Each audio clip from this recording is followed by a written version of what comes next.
Right.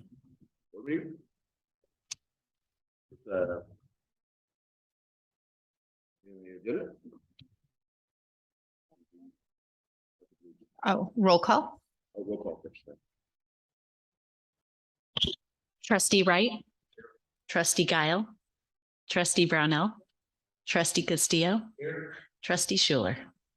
Everyone is present. This time we'll do the pledge. Ready? Pledge allegiance to the flag of the United States of America and to the republic for which it stands, one nation, under God, indivisible, with liberty and justice for all. Couldn't see the flag.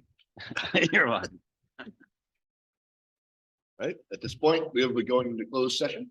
Just right before we need to do 1.2 approval of the agenda.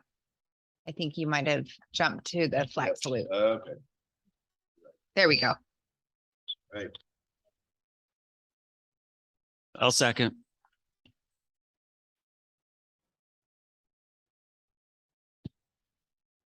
Trustee Wright, Aye. trustee Guile, trustee Brownell, trustee Castillo, Aye. trustee Schuler. Motion passes 5-0.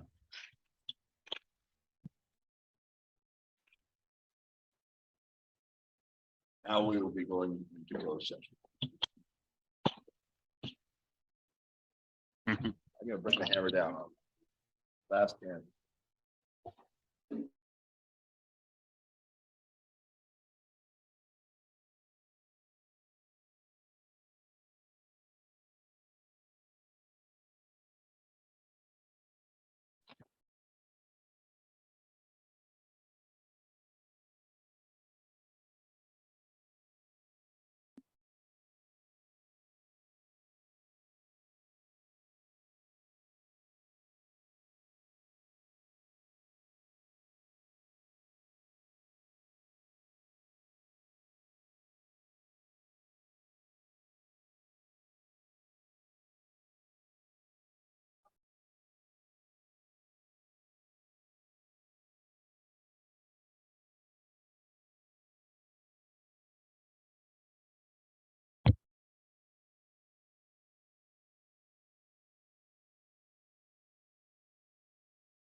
Welcome back, everybody, or welcome everybody.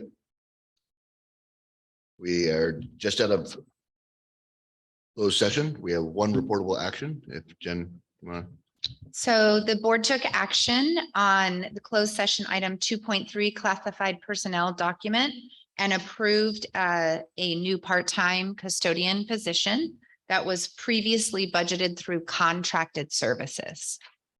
And that was approved 5-0. We go to item number 4. Recognition of retiring members of the Board of Trustees. So at this time, we want to recognize 2 members that will be leaving us and retiring from the Board of Trustees. And we want to take a moment and express our gratitude to both Steve and Pete. Although I've only worked with you a short time, 5 months now, I have appreciated your input and your guidance, your questions, and your heart that has been centered around students. I know that the last few years, especially previous to last year, really challenging times, really uncharted times where we've had school closures, a world pandemic, and a lot of questions. And you did your very best to help kids in the community. And I want you to know people felt that, and it's recognized. So on behalf of the Cayucas staff, we want to say thank you. And we have 2 plaques for you guys. So let me grab those really quickly. And if we could have a round of applause for Pete and Steve for their service.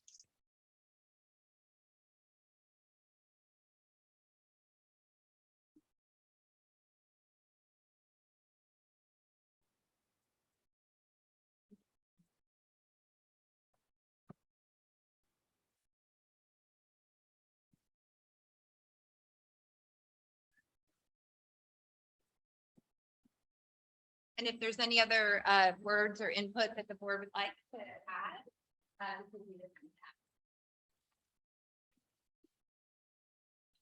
that. I think, let's see, I served under four different, or not under, served on the board with four superintendents, starting with James Brescia, Dr. Brescia. And it's been an absolute pleasure. It was a great learning experience. And this combination of board has probably been the most pleasant to work with because everybody here was focused on improving the educational experience for the students. And that made it really easy. Really, the board meetings have been extremely civil, very cohesive group, very focused on the students. And so I wish that to continue with the new board makeup. And I know under whoever the new leader of the board is, it will continue. And I really enjoyed working with you and Mary and Liz. That's been an absolute pleasure too. So right now there's an extremely positive culture at the school. And I know that'll continue under the leadership we have. So thank you. My pleasure. I just want to say this has been a great 4 years. I've really enjoyed it. Just being with every member of the board, I feel like we've all come together as friends and colleagues and done our best. Education to me is a human calculation, and we focused on the humans of you, the teachers, the students, the staff, and as a board, we think we've done a great job with that. And I think we believe Steve and I both feel we're leaving this board in a better place than where we left, or where we started. So it's been great, and I look forward to seeing more great things from the new board. Thank you. Thanks, you guys. Yeah. It seems really sad, but I'll see you guys around. It's a small. Yeah. Got me. I just wanted to thank you, Steve and Pete. You guys are amazing to work with, and I learned a lot and from both of you, and so we're gonna miss you. Thank you.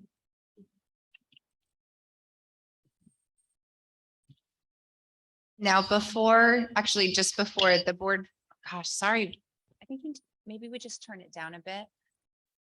And the last one over. Yep. There we go. We are trying to increase the volume because there was a little bit of a struggle hearing us online. So maybe we went a little crazy on that. There's one last action this board needs to take prior to you guys leaving.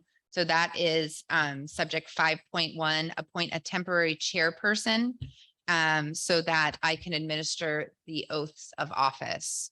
Typically, the board will appoint a temporary chairperson during this meeting, which typically is the superintendent, to conduct the meeting just while the newly elected officials are sworn in. So that's staff's recommendation, is to move forward with selecting me as a temporary chairperson and swearing in the newly elected candidates. Well, I recommend that we have Jen step in as a temporary chairperson. I'll second. Any discussion? Trustee Wright? Aye. Trustee Guile? Trustee Brownell? Trustee Castillo? Aye. Trustee Schuler? Aye. Motion passes 5-0. Superintendent Gaviola will be temporary chairperson. So at this time, Mr. Guile and Mr. Schuler, thank you for your service. We've appreciated it.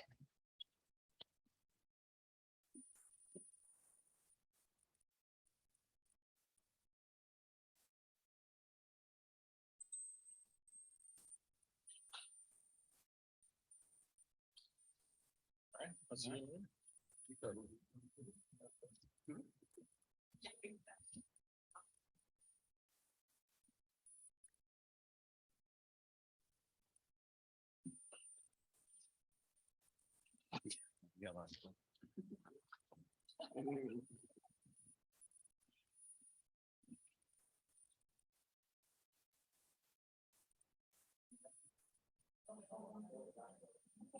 Yeah.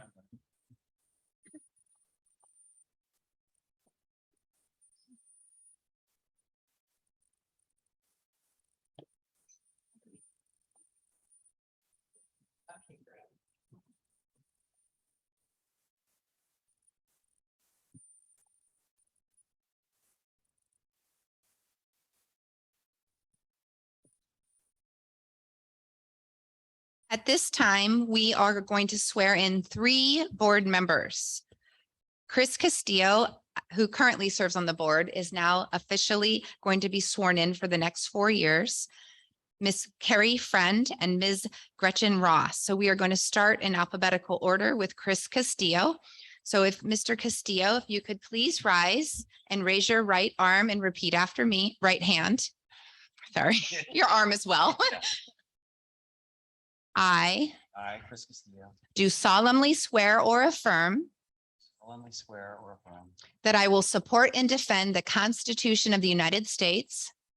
that I will, say it again, S- please. I will support and defend the Constitution of the United States Support and defend the Constitution of the United States, and the Constitution of the State of California Constitution of the State of California, against all enemies, foreign and domestic, against all enemies, foreign and domestic, that I will bear true faith bear true faith, and allegiance to the Constitution allegiance to the of both the United States and the State of California, United States, State of California, that I take this obligation freely take this obligation freely, without any mental reservation without any mental reservation, or purpose of evasion, purpose of evasion, and that I will well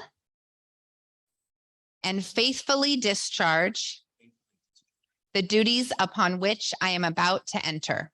duties which I am about to enter. Thank you very much.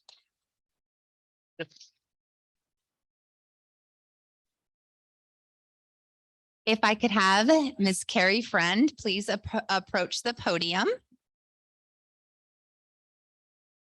Welcome back. Please repeat after me. I do solemnly swear or affirm that I will support and defend the Constitution of the United States and the Constitution of the State of California against all enemies, foreign and domestic, that I will bear true faith and allegiance to the Constitution of the United States and the Constitution of California, that I take this obligation freely without any mental reservation or purpose of evasion, and that I will well and faithfully discharge the duties upon which I am about to enter.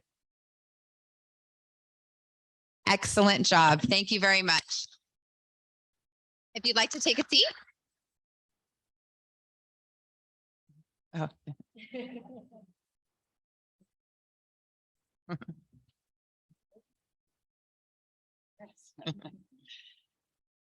And last but definitely not least, Ms. Gretchen Ross. If you would please raise your right hand and repeat after me. I do solemnly swear or affirm that I will support and defend the Constitution of the United States and the Constitution of the State of California against all enemies, foreign and domestic, that I will bear true faith and allegiance to the Constitution of the United States and the Constitution of the State of California,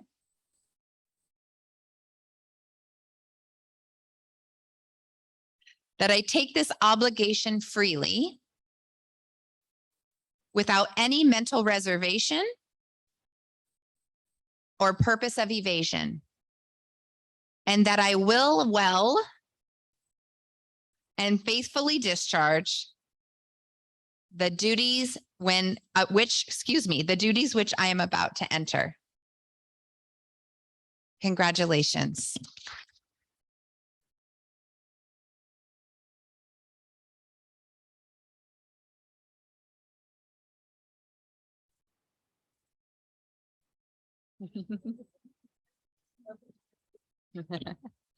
Okay. Mhm.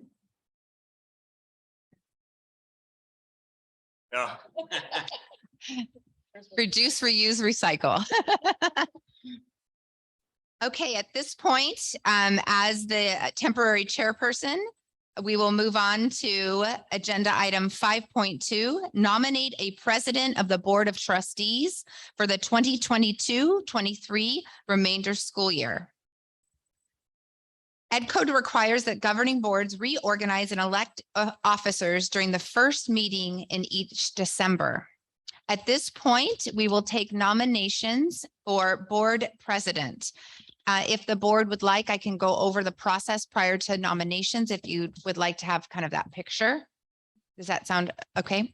So at this time, what we will do is we'll hear all nominations. Every nomination would need a second, or it would die with lack of second. Once we take all nominations on the floor, we'll have open discussion, and then we will vote, starting to my far right. At that time voting, you will say the last name of the nominee of the president that you are voting for. So we're not going to go through and say, okay, everyone vote for Sarah. Everyone. So you just go one time through with the last name of the nominee in which you're voting. That sound okay? Okay, so the floor is now open. Excuse me, the floor is now open for nominations of board president for the Board of Trustees of Cayucas Elementary School District.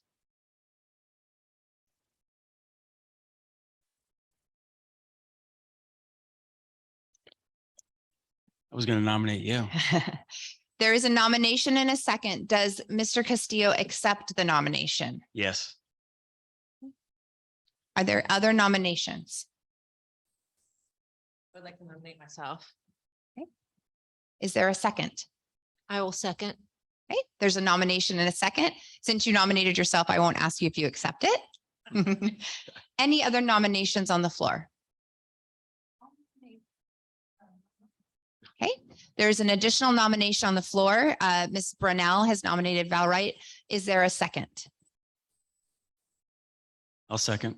Okay, Mr. Wright, do you accept the nomination? I will. Okay, we have 3 nominations on the floor. Currently, we have trustee Wright, trustee Friend, and trustee Castillo. Any other nominations for president?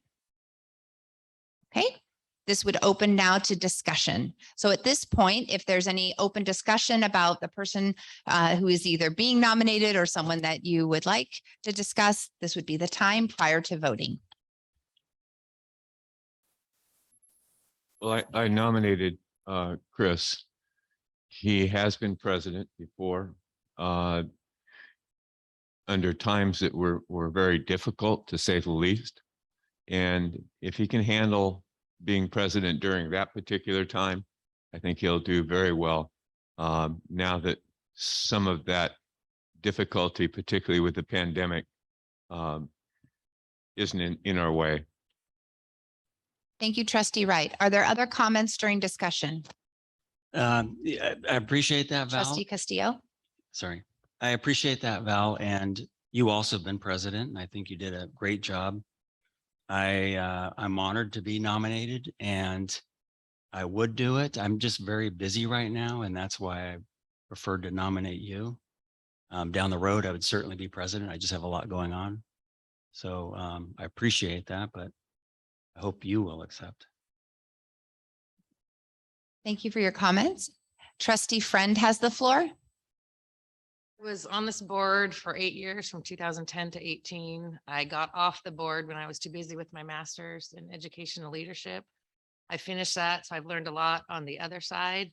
And now I have more time. I've also been president during some pretty tumultuous times here. I had my master's in governance. I brought back a wealth of information from the CSBA conference. And I would be interested in leading this board again with my background and all the stuff that we've done, and we can look forward to being a successful board together. Thank you for your comments. Any other comments during discussion? Okay, we're going to call to question. That means we'll be starting at Val Wright, and you have 4 possible responses would be trustee Wright, trustee Friend, trustee Castillo, or excusing yourself from the vote.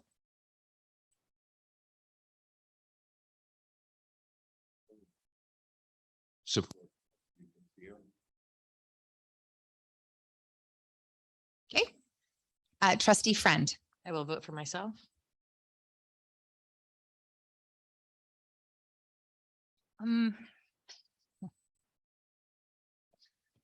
I'm gonna vote for trustee Wright. Wright. Trustee Wright, Trustee Friend.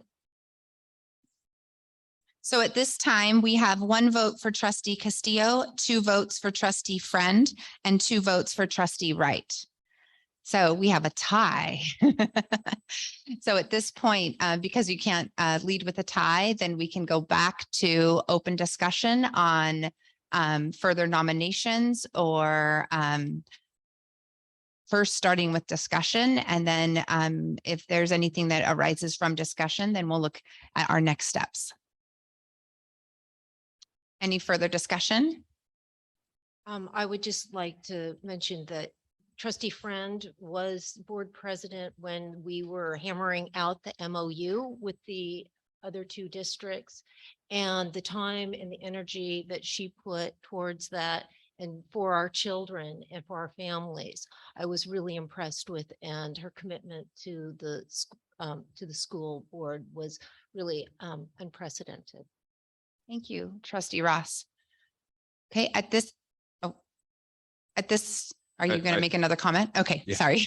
You were reaching. Yeah.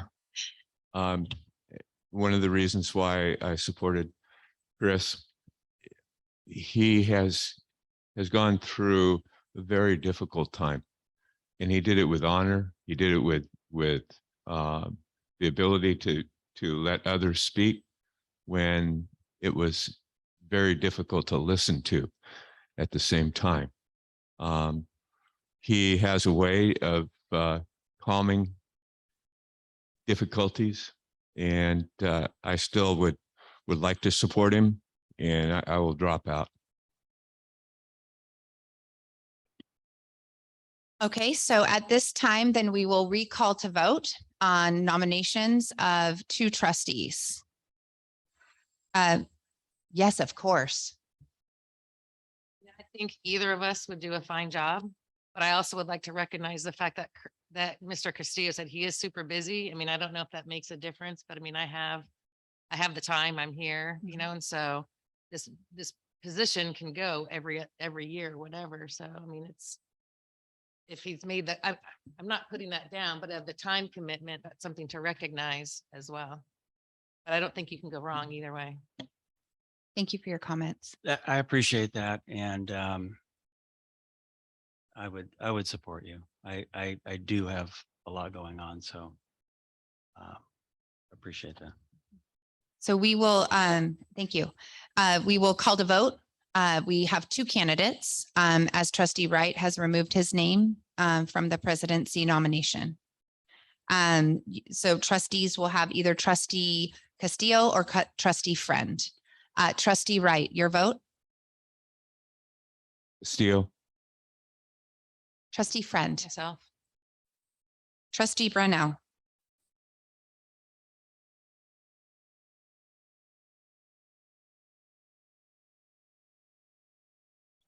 Leo. trustee Castillo, Trustee Friend, trustee Ross. Trustee Friend. Congratulations to trustee Friend. You are the new board president. So this, we'll seat you in just a moment, as we'll take the clerk, and that way we won't have to move twice. Because we'll actually make some It's definitely the reorganization of seating. So we'll do one more nomination, then we'll reposition everyone physically. And I will happily give away my temporary chairperson to our new board president, trustee Friend. So if we can have I know it's a little bit out of order, but a round of applause for trustee Friend and the board. Moving on to board subject 5.3, nominate a clerk of the Board of Trustees. We will follow the same procedure for this. We will first take nominations. Second, the nominee would have to accept the nomination. We'll take a full round and then vote for that. So now the nominations are open for the nomination of clerk for the Board of Trustees.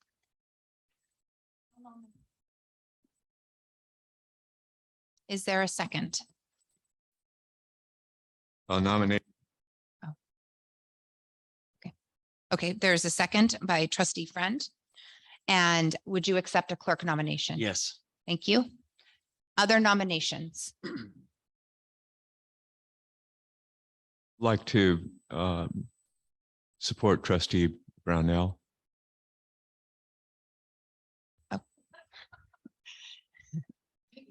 Is there a second? Oh, You have the experience. so with the decline, then we currently have one nomination for clerk. Any other nominations? Okay, discussion. Seeing no discussion, we could affirm vote quickly. Trustee Wright, Aye. trustee Friend, trustee Brownell, trustee Castillo, I, trustee Ross. Aye. Congratulations to trustee Castillo. You are the clerk of the court, of the court. it's feeling like it. Okay, of the Board of Trustees. Right. Okay, at this point, we will pause and I will officially give away the chairperson back to trustee Friend. And if we could have you guys swap seats, that would be excellent. Thank you very much. It'll just take a moment. So just hold on.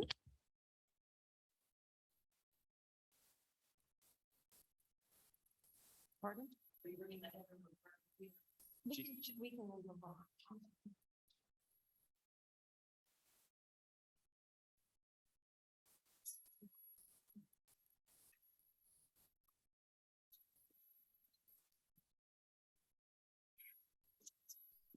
Oh, yeah.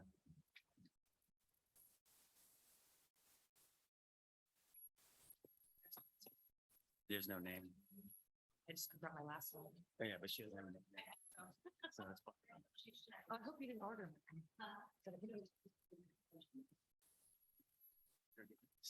So,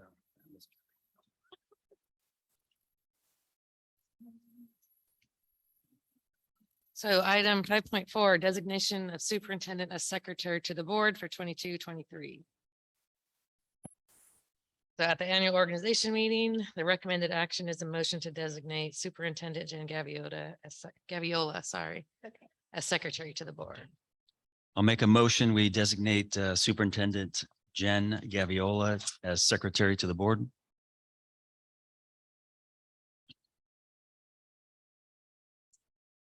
Any discussion? Trustee Wright? Trustee Ross? Aye. Trustee Brownell? Trustee Castillo? Aye. Trustee Friend? Aye. Motion passes 5-0. Section 5.5, establish regular board meeting time, place, date, and board governance calendar for 22-23. So in front of you on 5.5, we have a few documents. And at the last board meeting, the board directed staff to ask parents for input as well. So we do have a new time that's suggested on here, that staff recommendation, but of course, meeting schedule is at your will. And so if you'd like it to remain at the current time, that'll just need to be in the motion. If you just said move to approve, then it would be the new time. I just wanted to call that out. So let me tell you a little bit about what you have in front of you. In front of you, you have two documents. One of those is the overall planning document. So it basically takes us month by month, starting with this December. all the way through until next December on the key topics that we will present to the board. So you'll see who's presenting them and then what are those key documents. This does not replace our governance planning calendar. That's a lot more extensive and really looks at the statutory requirements as well. So this is really like a 10,000 view. Additionally, what you have here is the survey data. I will tell you, we only had 15 parents respond. That's roughly 11% of our parents. And 80% of them said they would prefer open session starting at 6 compared to the 7. Now, I will let you know that in their comments, it wasn't adamant. People were really kind and generous and said, 6 sounds good, but we're okay with 7 too. Their only adamant part of it was that they wanted to continue having access by broadcasting and making sure that they were available the next day, because it sometimes doesn't fit perfectly for them to watch, whether that be a Wednesday meeting or tonight, a Monday meeting. That was really the only adamant comments. And I just didn't want to misrepresent in any way that 80%. And it was only 15 families. And then what you have in front of you is the actual calendar. We did keep to the second Wednesday. You can note that there are certain months where, for example, June, actually June is the only month that there's a required 2 meetings. That's because it's the budgetary meeting and you have to have a public hearing prior to the passing of the budget. So in June 23, you have to have 2 meetings, which is the 14th and the 18th, or sorry, the 28th. How come only one's on the calendar? They're both on there. It The- didn't copy. very Yeah. well, that's what it- Oh, I'm sorry. Is it? So I'm looking at the 8th. Oh, the 8th is the last day of school. It's the 14th and, Yeah, it's a shade. That's right. Yes. oh, I see. Yes. I apologize if but we should have done We it in also didn't color. copy very well. Yeah. Okay. Yeah, we should have done it in color. I apologize for that. Yeah, the 8th is the big bold one, which is the last day of school that we're all looking forward to, right? So that one's noted. Another thing that we need to discuss as a team is if we want to set study session dates, which we have a couple suggestions for. Of course, again, the board owns their calendar. If staff may, I'd like to give you my suggestions on the study sessions. Does that sound okay? Yeah. I have 3 study sessions that I believe would be really useful this spring. Again, the dates would be up to you guys. If you wanted to do them before meetings on Saturdays, all of that's determined. But the 3 topic areas in order would be first one, student achievement, looking at just an in-depth look at our programs, our assessment, our MAP data, so that we have that very, very big picture. Although we went over CASP data, that's really big, broad numbers. The second one would be board strategic goals. So the reason I'd like to see that possibly as soon as March is this group really setting what they own and want to focus on related to our strategic goals. That would also be a revisiting of our mission. So you have 5 goals currently in a mission, but we really want to be part of that work together, make sure that that's all aligned as we're writing the LCAP and our school site plan. We want those all to be intertwined together. And right now our board goals kind of sit on our website a little bit distant from the work that's happening in the classroom. So bringing them, even if we say that they're exactly what we want, just having that process to realign them to the work that Liz and I and the teachers and the staff do on a daily basis. So student achievement first, possibly in February, board goals, strategic goals and mission in March, and then a fiscal study session in April before all of the budgetary information that comes out through the governor's budget in May, because that will give us a nice base. So when all those reports start coming in and get flooded, yes, and then you'll get the May revise, and then we'll have really good context to that May revise. But those are what I was thinking, and I don't know, because we didn't talk to the board about preference on days or times prior to the board meeting, or if you wanted to do it on a different day. All of that would be something we would need to discuss. Prior to a board meeting, I wouldn't leave much time because the people work.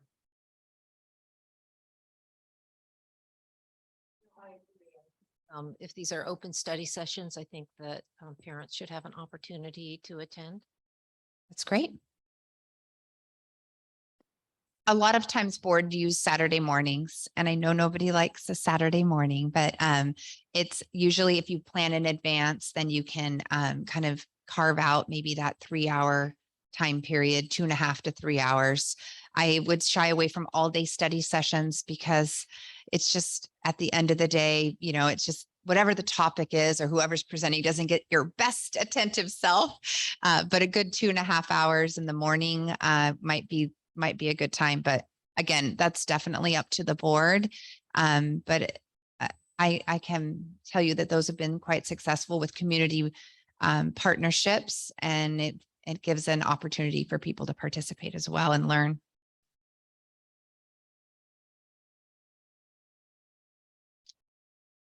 I would not do it in February on the weekend, obviously, the holidays. Great.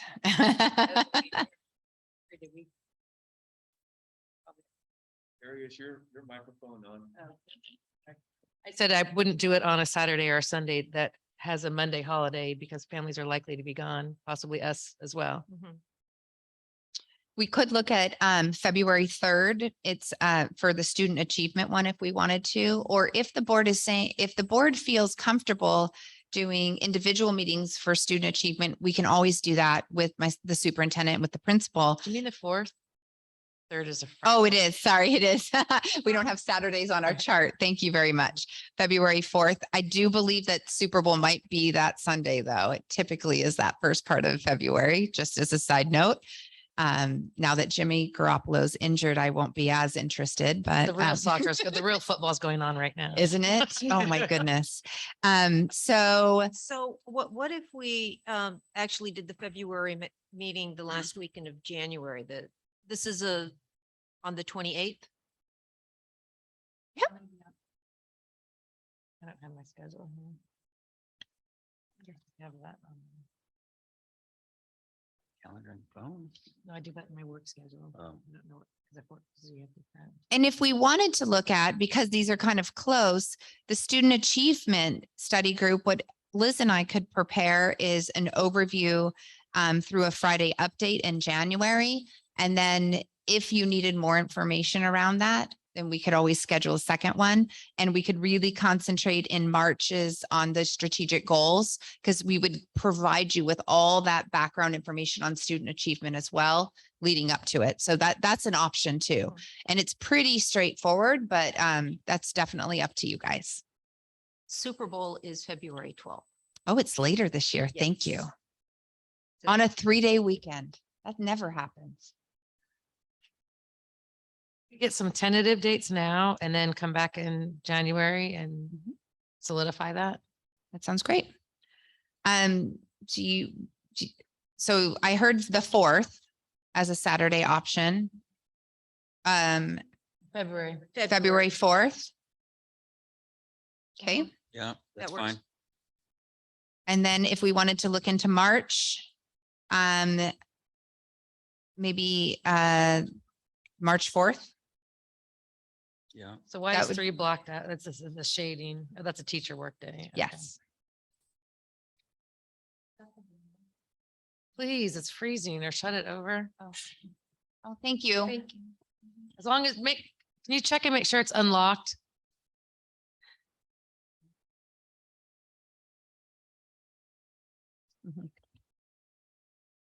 Don't we have a key? That's better. If it's the master, I. Okay, March 4th. For strategic goal setting for the board, that's going to be great. And then last but not least, we would look into the end of April, possibly the 29th of April.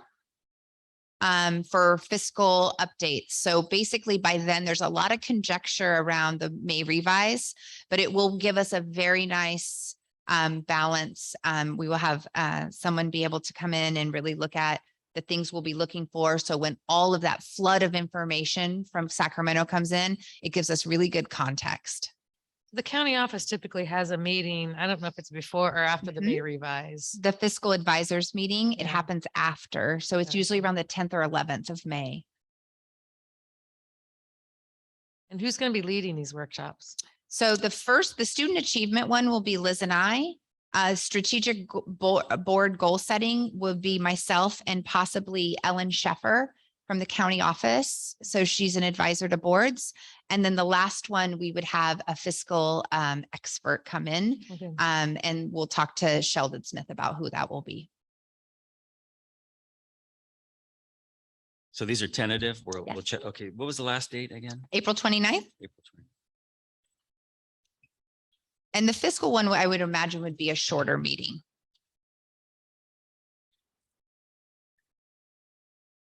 So we will tentatively put those down then as our board study sessions with the topics. So we'll revise that portion of it. So the last thing we need to do is discuss the time. And again, So do we need to, because these are on a Saturdays, I'm sorry to interrupt you. No. Do we need to discuss the times for this or can we set that on next month? Because the times that we're talking for the regular board meetings wouldn't be the same times. For Correct. the, okay. Yeah. I was picturing 8:30 to 11 as the goal, if that works for everybody. Or is 9? Okay.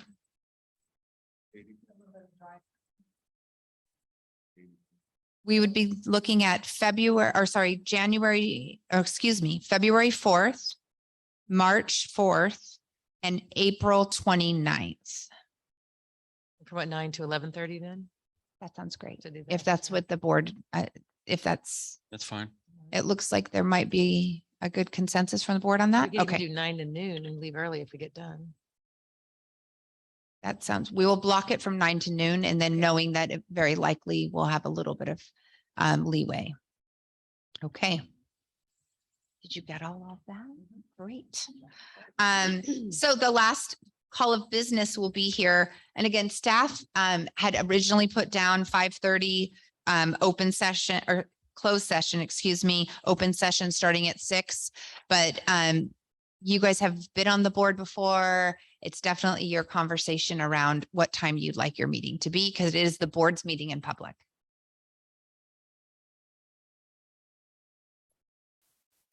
I am okay with either time. I can make 5:30 work. I'd prefer close starting at 6 just because just to get home from work and have a few minutes. But I mean, I can do either one. But as a preference, I We like have 6, closed sessions start at 6. 6:30. And wait, yeah, 6, I'm sorry. Yes. Trustee Wright, you had verbalized. Yeah, are you saying closed session at 6 Mhm. and then starting at 6:30? I can do that. Sounds like a really nice compromise. Yeah, that's fine for me. Okay, so then we would Susan, need, did you didn't say anything? Is that?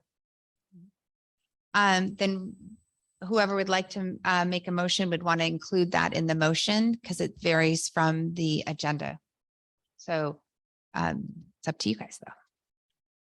I'll make a motion that we have our meeting start in closed session at 6 and open session then would start at 6:30. I'll second. Any discussion? Trustee Wright? Trustee Ross? Aye. Trustee Brownell? Trustee Castillo? Aye. Trustee Friend? Aye. Motion passes 5-0. Can I ask you guys a question?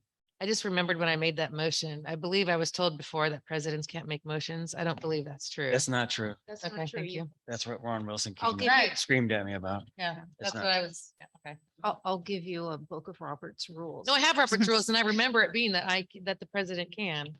We all have the same rights, so everybody can make. All right. Yeah. I'm just kidding. So, section 5.6, appoint board representatives. Per board bylaw 9140, the board has representatives within their governing body. Some of these are appointed at a district or county level, and other ones look at practical application of work. So basically a division of work and avoiding, hopefully, Brown Act violations within who's working on what and it later coming to the board. So we have a few committees here or appointments that need to take place. The first one is the appointment of a district representative. The district representative is responsible to elect members of the county committee on the school district organization. Oftentimes, although not required, that same person is the liaison representative to the San Luis Obispo County Board of Association. This individual represents the governing board at the executive board meetings for San Luis Obispo CSBA. Districts may appoint this district representative again to both positions or not. So that's up to you. I'm going to go over all the different ones. And then basically we would look at, gosh, who wants to sign up for what? And then if there are more than 2 trustees interested, then we'll have to worry about some type of action and recommendation. There are a couple other ones. We currently don't have someone serving in this role, but most of our area has a legislative representative. That person would represent any type of groups that would meet to look at lobbying abilities or input for our local area to represent process and procedure. A member of the board attending district safety committees, a member of the board to be part of our district/parent council. They would attend meetings, for example, like our LCAP meeting or our school site council. And then lastly, but not least, the board bylaw committee. The function of a board bylaw committee is to look at your current practices, which are your board bylaws, and make sure that we're staying up to date on those. So what staff does is we bring you all the updates for board policies, but board bylaws are really owned by the trustees.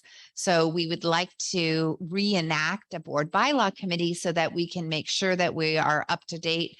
I believe that 2016 is the latest revisions we've made on any of our board bylaws. And so if there was a trustee who, okay. Bylaws in 2009 and 2000. Oh, 9 to 18. It is. It is. Yep. So 2011 to 18, sorry. So it's been a few years. And so they would take conversation from other trustees to look at certain processes or procedures. And then 2 of them would work together to look at revisions of that. There are CSBA recommendations on board bylaw revisions, but also just our common practices and what works in our smaller local community. And so those are all the committees. And so at this time, you would basically volunteer to sign up to be a representative on any of these committees, which would be great. I'm interested in the legislative representative one. I'll probably talk about that more during board member reports, but there's coming up in April in DC. There's a CSBA sponsored legislation trip. I've gone to the one in Sacramento before, but there's one that going to DC that I'd be interested in as well, because I think lobbying at that level is good. Can you be on more?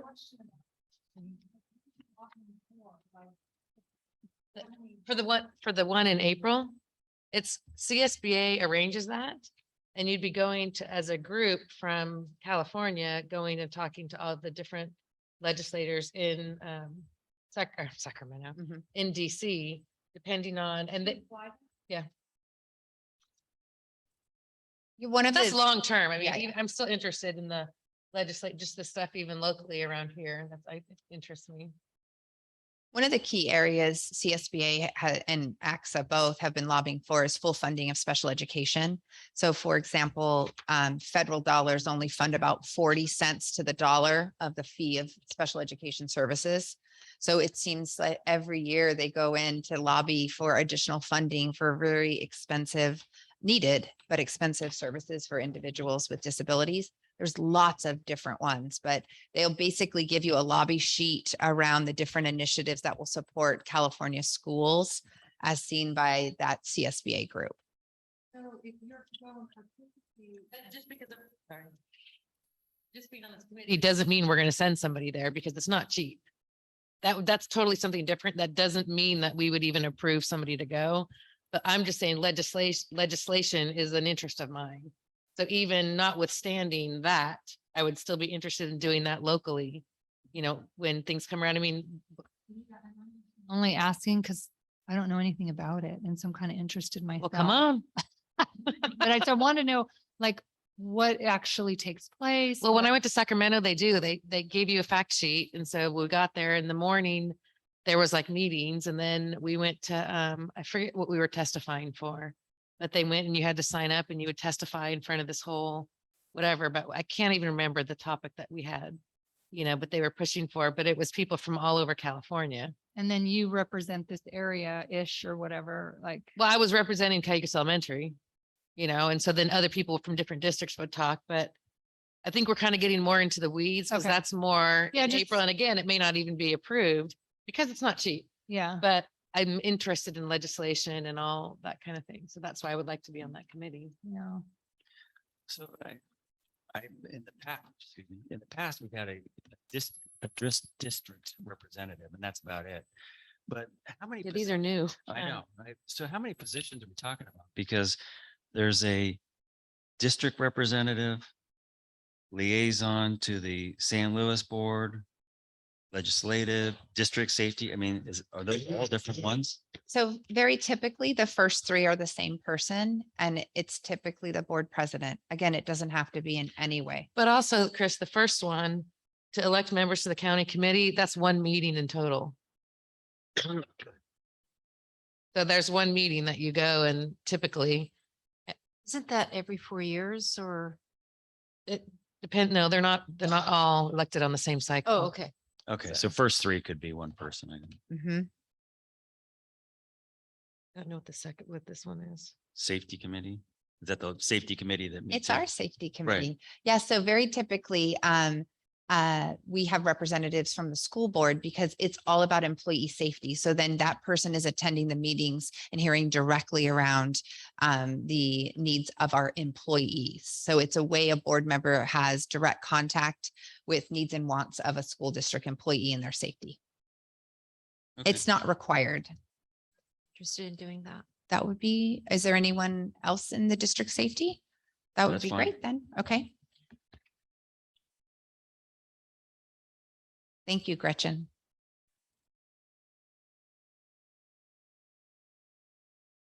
The district parent council is again not required. Typically, there's a board member who attends like the LCAP meetings.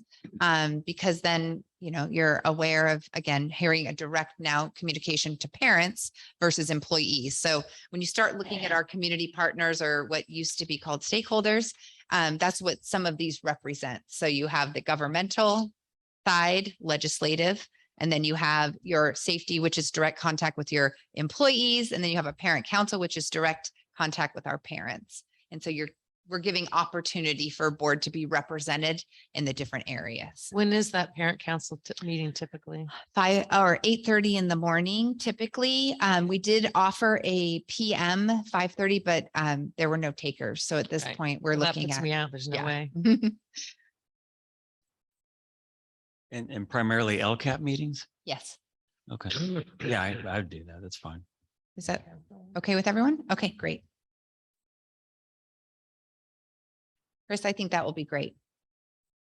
Okay, and so am I hearing that possibly the board is comfortable with Carrie doing the first three?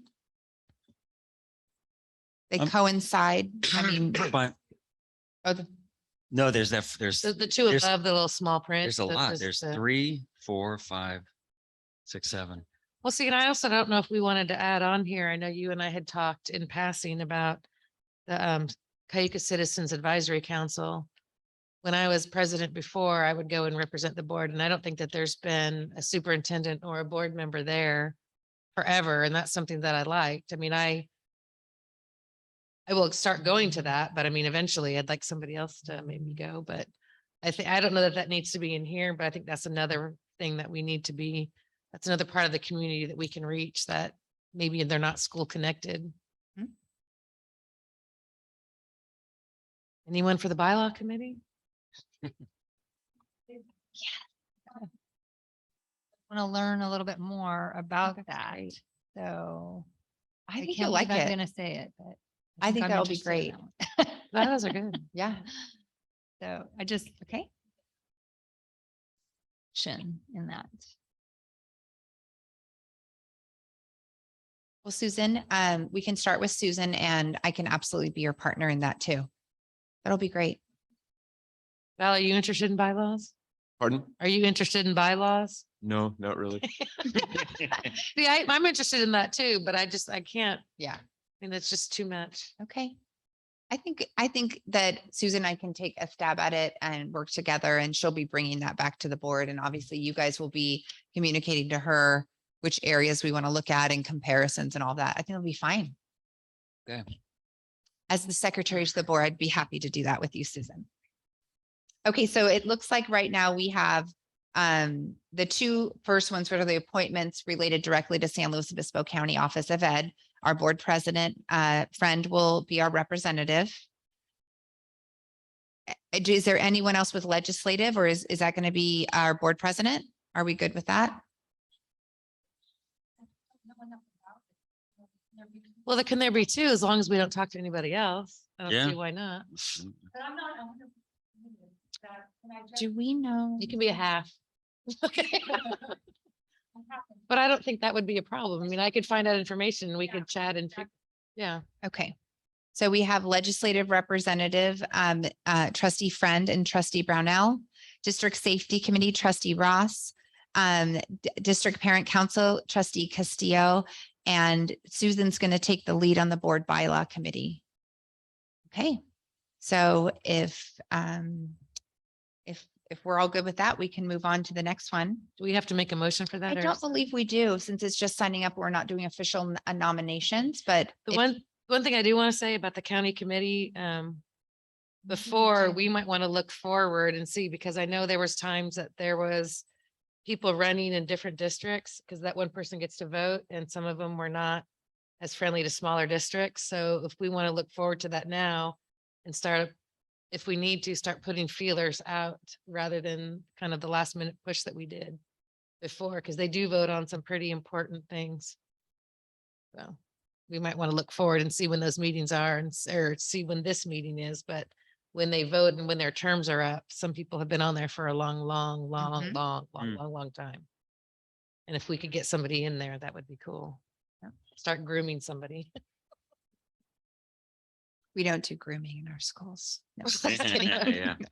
Or getting, all I know. right, 6-1 correspondence. Was there any? There is not correspondence to be reported. And I don't know, before we used to do postcards. Is there anybody out in the public for public comment? We have not received public comment from anyone. Oh, you. Okay, so yeah, just go ahead and make sure you have your microphone on and then you state your name. Name's Daniel Pewitt. I just had a comment, just wondering, like, I don't know if this is the right venue or not, how we could like open up the gym maybe to some of the public. Because we have great facilities here with volleyball and basketball. And I know like Morro Bay, they have open gym for parents and children. And so something to involve the community at large to use kind of this facility and get some families involved in something like that. I don't know. That's the only comment I have. Mr. Pewitt, the Brown Act prohibits the board from taking action, but I will have someone from staff or myself contact you on follow-up. So can you make sure does Mary have your contact information? Okay, we'll track you down then thank you very much.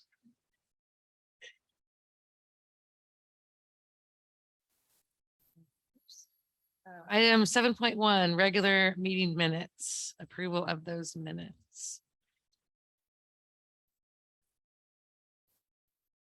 I'll make the motion to approve the meeting minutes of November 9th. Well, second.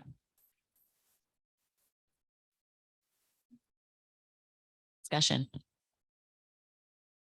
Trustee Wright, Aye. trustee Ross. Trustee Brownell, Aye. trustee Castillo, Aye. trustee Friend. Aye. Motion passes 5-0 to approve the minutes. So I have a point of order question. I just remember when we were on the board before, voting is supposed to go every other. So like if she would start with Val, the next time she would start with Gretchen and go around. Is that not a thing anymore? It used to be, yeah. But I just, I'm just used to that. Is that not a thing? Because that would protect whoever's going last from always making the last one. Of course, these are germane motions that we're making, but in the scheme of things, aren't you supposed to start? in- I agree. That's the way we were doing it. And Mary's new to the position and I don't know, but that's the way we did do So it. Mary's mentor recommended that the order that we're doing now, but we can definitely follow up and check. That we always start to the far right of the board president and then it follows suit from that. But we will absolutely check and then get back to the board. I would like that because when there's controversial votes, it can make it, it's just different. We would alternate, you know, that Right, starting, that's, exactly. that's, yeah. Sorry, it's just something I'm used to. I just was curious. We will definitely get back to you on it. Item 8.1, Associated Student Body. What we've all been waiting for. Thank you so patiently. So if you could please, Liz, are you doing an intro? Okay, so we have two students here who will be introducing themselves and giving us an update on our school activities. Okay, hi, my name is Caroline Held, and what I'm going to be talking about is the semi-formal dance, which is coming up this Friday for all of middle school. There's also an Interact meeting this Friday and a pajama dress-up day also on Friday. And Okay, I'm Michaela, and I'll be talking about the last Friday before break, you can bring in all your holiday gear to wear. And then the last Friday before break, we have a buddy day, and then basketball practices started for girls and boys today. so if there are any questions, feel free to ask them. No? Kayla, what's your last name? Molinar, Okay, thank you for your time. Just a quick Thank you. comment. I want to Yeah. thank you. One, you acted so professional as you waited so patiently as we conducted business. And then two, very professional conversation. And you girls bring so much positivity to our school. It always makes us happy to see you. So thank you so much for your leadership. Thank you. Yeah, thank you.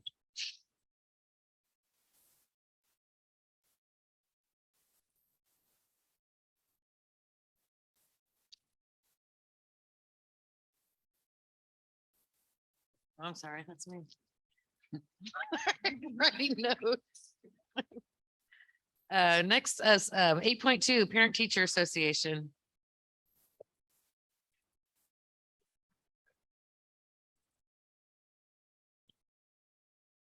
Their next meeting is actually next Tuesday rather than change the order, but they are working on right now. They have a Santa's workshop coming up on Saturday. So if you're willing to assist with that, it's from 9 to about noon.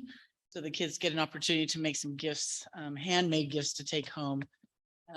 They've been discussing a lot of different activities. Their fall carnival was wonderful, very well attended. And now they're talking further now in the future when they would like to have the paint run rather than it's fun. Did it last year for the first time rather than our just normal jogathon. Added the paint being thrown around. So it was really fun. So they're talking about that. And they, of course, continue to be very supportive of all the classroom projects and field trips, et cetera. And they're just a wonderful group. It's a very young, new group. So there are lots of really great new ideas. And I truly appreciate them. The kids appreciate them and the staff definitely appreciates all of their support with all of our activities for our kids. I was just going to add the Santa's workshop idea. When I was speaking to Ms. Held about it, it's just, I know for some of you might be really familiar with it, but if there's any parents out there who aren't, it's so precious in its origin and idea, which is that it gives kids opportunities who may not have funds or people to take them to go shop for someone else, to make these handmade gifts to special people in their lives. And it's just so great. And I know as a parent who received handmade gifts forever, and they're the best, and we still do handmade cards in my family and they're amazing. It's just really kind and wonderful that we have our parents providing this for students. Questions? Thank you. All right, Cayucas Teachers Association.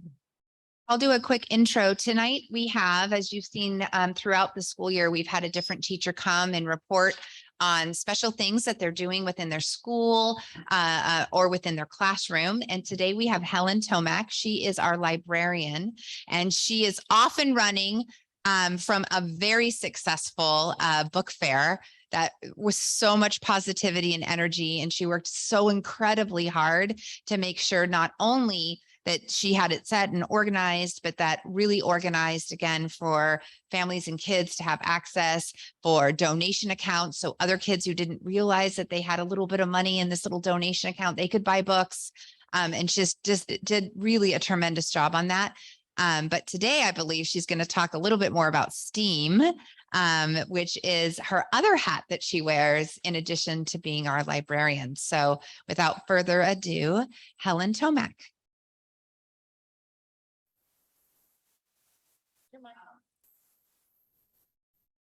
Thank you so much for that great intro. That was very nice of you.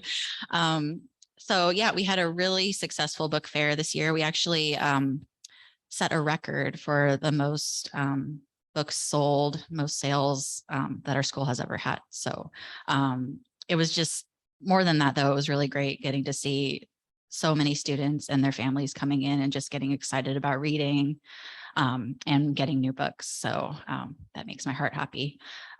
So thank you for all of your support with that. Second, my middle school STEAM class has been having a lot of fun. We've been learning about electricity and circuits. And one example of one of those labs we've done was slime circuits. So first we learned about polymers, we made models, and then we made actual polymers with slime. And then found out that slime can be a conductor of electricity. So the students used that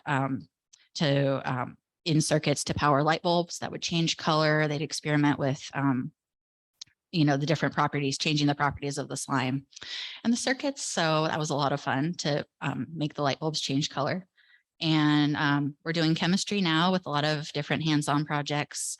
I'm going to keep those a surprise because I think students might be giving those as gifts for the holidays. So I don't want to ruin anyone's Christmas or whatever. And then last but not least, Sarah Brown and her first grade class, and my middle school students are helping a little bit with this, are putting on a food drive for disabled and abused seniors. And that's going on now through December 19th. So if you bring non-perishable items just to school, we'll get those to seniors in need.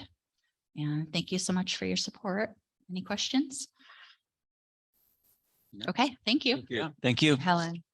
I want to play with this conducting slime. I want to know more about that. 8.4 Safety Committee. Well, soon we'll have Gretchen doing this report for us.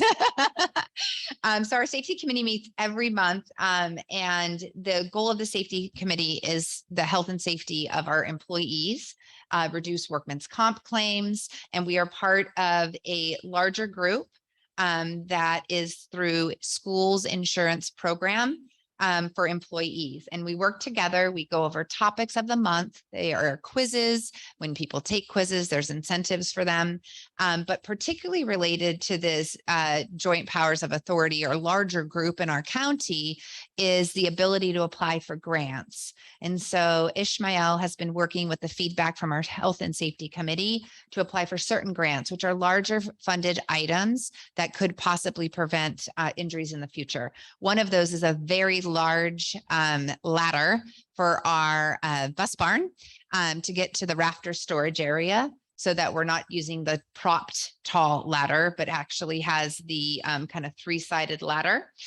So that would be great. We are also requesting 3 vacuums that are actually strapped on your back so that it will prevent strains and pulls. And I will tell you that that is something that I wish they had more readily available for homes, because my husband makes fun of me because I'm like, it's just vacuuming that hurts my lower back. And he's like, yeah, I'm sure. But anyway, but these are really wonderful opportunities for us to avoid injuries in the future because they strap and give you ergonomically correct vacuuming techniques. And then There's one more I'm forgetting. Oh, the desk. Thank you.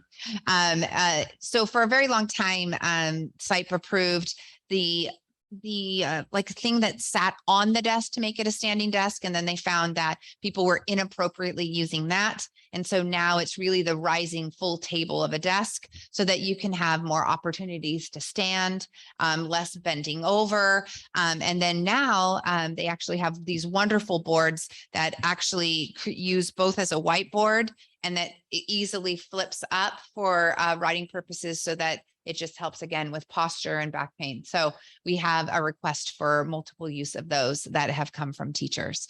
So we will hear back. Those were due December 1st. We have put in way higher the amount of money that we could actually get. But sometimes districts don't apply for it. And so then they start going down the list. So we shot big on this and then we will see what happens. And then we'll also have some other health and safety money. So if we aren't funded on those, we'll be able to possibly purchase some in the future. So that is the report on the health and safety, and Ishmael is doing an excellent job leading that group. 9.1 is board member reports. I can start. I went with Mary and Jen and Gretchen to the CSBA conference. One of my favorite ones, and they had lots of handouts, and I took them one for each of us, is this presentation on great boards. And so, oops, that's nice. I had my Post-its written all over it. But if you take one and pass it, so each one, there's a paper like this, and then their PowerPoint. But it was a great presentation, and there were some boards that were talked about that were pretty dysfunctional. And the whole takeaway is like, find something that as a board that you can agree on and then move forward, you know. And I don't think that this board has the problems like that they were talking about, but I liked this very short thing. And I'm not promoting that we get trained by them, but this was what they went through. And I thought it was really good about how to, because we're a lot new. I know Gretchen and I are newly back, and Jen's new and we're newer, you know, so just, I thought this was great. So that was one of my favorite sessions that I went to. And there was also an interesting session. Eric Prater was in the audience, but their IT guy presented about cybersecurity, and they got hit pretty hard. And then I remembered, I'm like, oh yeah, I used to sub for them. I got that letter too, you know, but they actually had ransom, you know, and yeah, but they had systems set in place that as soon as they knew and they hit you in your least, well, when you're not expecting like a 3-day weekend. And so the whole point from them was to have 3 things. You need to have food, transportation, and in your classroom. So obviously you can't do Chromebooks, you know, but they instantly shut everything down and they were able to avert it. So I don't know if we have anything like that, but it's not a matter of if you get ransom attacked, it's when, you know, it's a matter of when you get hit. So to have those things in place, and that was really interesting to me. And they presented, so I'm sure Prater would share with us, but that's not something I ever remember remotely even talking about when I was on the board before. And that was just kind of telling because it's local. I mean, it's here and it can happen anywhere. So. You go to? Yes. Oh, okay. I'm curious if anybody that went, was there anything on privacy and the kids? And just all the data that they're collecting on kids? This didn't come up in that report. The one things that was, you know, because what they're looking for is social security numbers and stuff that they can take. And one of the other big things they brought up was, like, I was a sub years ago. Why do they still have that data? They're like, if you don't need this data anymore, you don't need it on your server. So they did not bring up specifically kids, because I don't know that the ransomware people are looking for kids' social security numbers. I don't know if the school has those at that levels. But in general, just kids data on the kids, and I don't recall seeing any session specifically that was on all talking that. about that. I mean, kid safety for sure, but I don't recall. Did you? I don't recall seeing anything on that at all. Yeah. Oh, and the last day there was a speaker, Tara Westover. She wrote the book Educated. That's pretty popular. I had seen the book, never really heard about it, but she was a very powerful speaker, and I bought her book, and I have a picture with her. I actually read that book and it's phenomenal. That's what I've heard. It's really, that's a bummer. I would have loved to have heard her. So Yeah, well, Did and you I guys want to believe hear they're her? going to I don't know if that's just for attendees, but I know in the past, for the 3 sessions, they had recorded the keynote speakers, I and think they're available for all CSBA members. well, then remember, then there was some talk about some people doing all the conferences online starting mid-December. So I think if some people didn't go, there's a fee that they can go and watch all the different sessions. Yeah, so okay.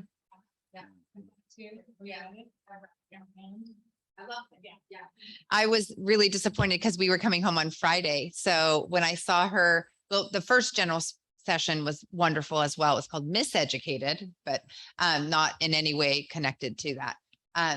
But I was so bummed because she was gonna present on Show you the Saturday. picture. Yes. But it was a good conference, and that's all I have. One of the sessions that I went to, besides the welcome to being on a board, and here's basically what you would need to know, but the importance of a calendar and a living, breathing calendar for a board. So we know how to plan and what to expect at all of our meetings. And anyways, I thought that was put on by Lake Tahoe School District, which before they started doing this, the board felt as though there was a lot of chaos within the board, and not saying that we have chaos here, but just that it brought a lot of clarity of when issues were going to be discussed and whatnot. And so I found it very, it appealed to my nature.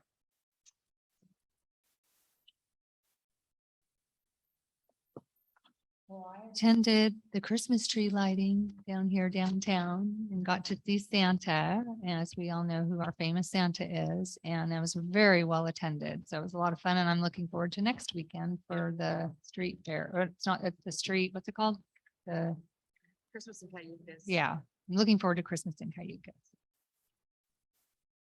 I have something quick. It's Morro Bay High School, but since it's a feeder school, I'm in Cayucas Rotary, and I'm the Interact Cayucas representative. So Morro Bay High School has an Interact Club, which is basically Rotary for high school students. And it's been, because of COVID, it kind of got shut down. It's just getting started again. But they're starting to meet again. And there's a representative from Cayucas, Morro Bay, and Los Osos Rotary. And for the time being, there's opportunities for community service that we're providing. So Rotary does beach cleanup every second Saturday. So, they can come to that and get, basically signed off that they're getting credit for it. And all the clubs have different opportunities for them.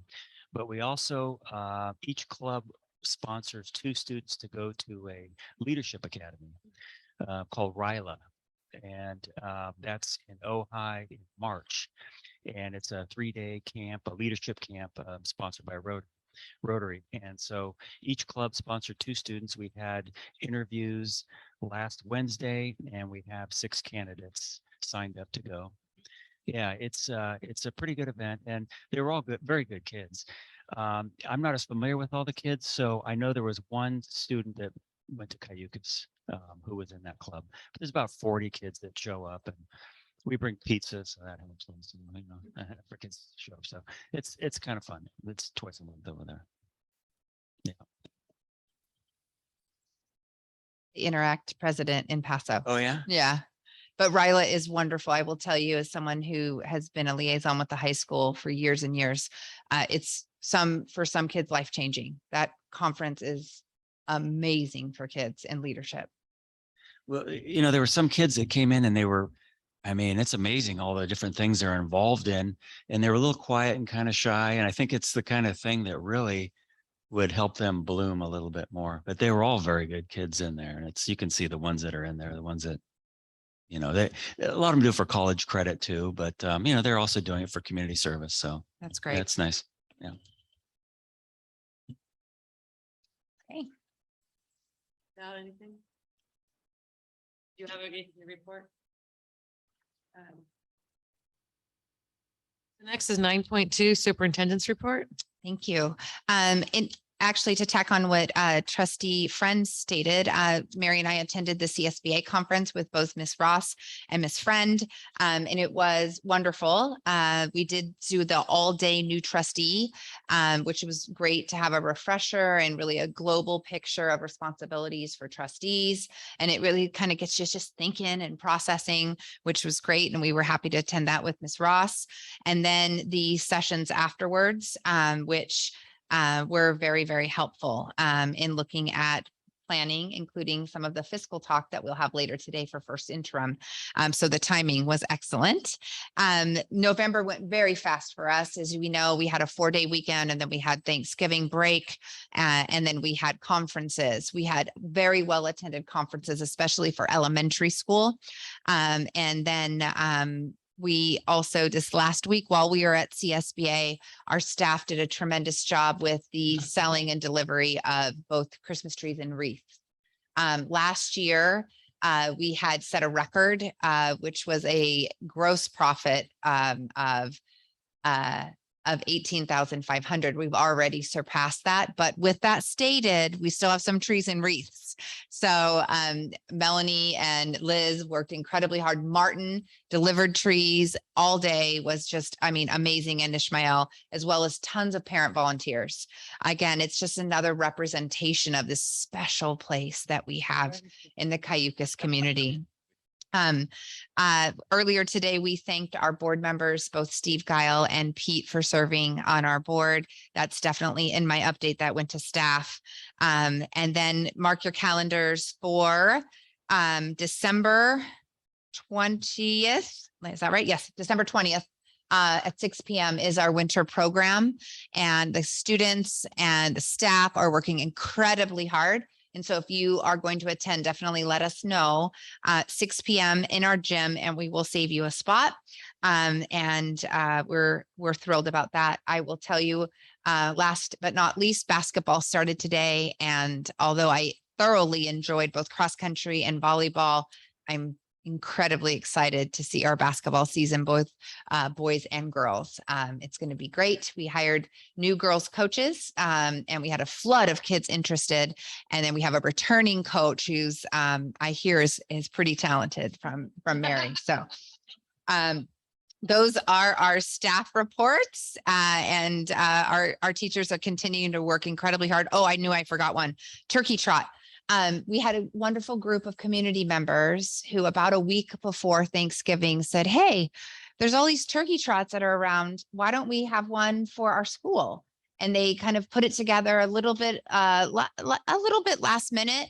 They had over 90 runners and donated today just over $500 to our school on this wonderful turkey trot. So I look forward to partnering with them in the future. I did run a turkey trot that I had already signed up for with our family, so I couldn't come to this one, but definitely for next year and some planning around that, which I think would be great for our community and our school and just, camaraderie on that wonderful day. So that's about it for me. Christmas tree sales, does that still go for 6th grade towards their graduation trip? Yes, Okay, yes. good. And I gave you a gross amount of over 18,000. Melanie did email me. She's great with her numbers. Last year's basically $8,000 of that goes back to our kiddos. Oh, great. So it's roughly, it looks about 65% of those profits go back to our kiddos. 6th grade, 8th grade? Well, it's for the 6th graders fundraiser for their 8th grade Oh, trip. they start now. You got I it. just remember Right. You got it, Trustee Ross. That's 3 exactly years it. of Yeah. fundraising. Forever. And Yes. we did, in remember case doing it. people have not heard, we are back at Yosemite. Because, with COVID and everything got kind of paused, but we've already done the reservation. We're set. We have the dates. Oh, fabulous. Yeah, we haven't solidified all the chaperones yet, but yes. Oops. All right. All righty. So 9.3 superintendent evaluation mid-year status report. So I will, because it's just a mid-year report, if you turn in your binder, you'll see this is the format that the board had approved in looking at 4 key areas for my evaluation. Those areas include area 1, which is leadership and positive culture. Right behind me.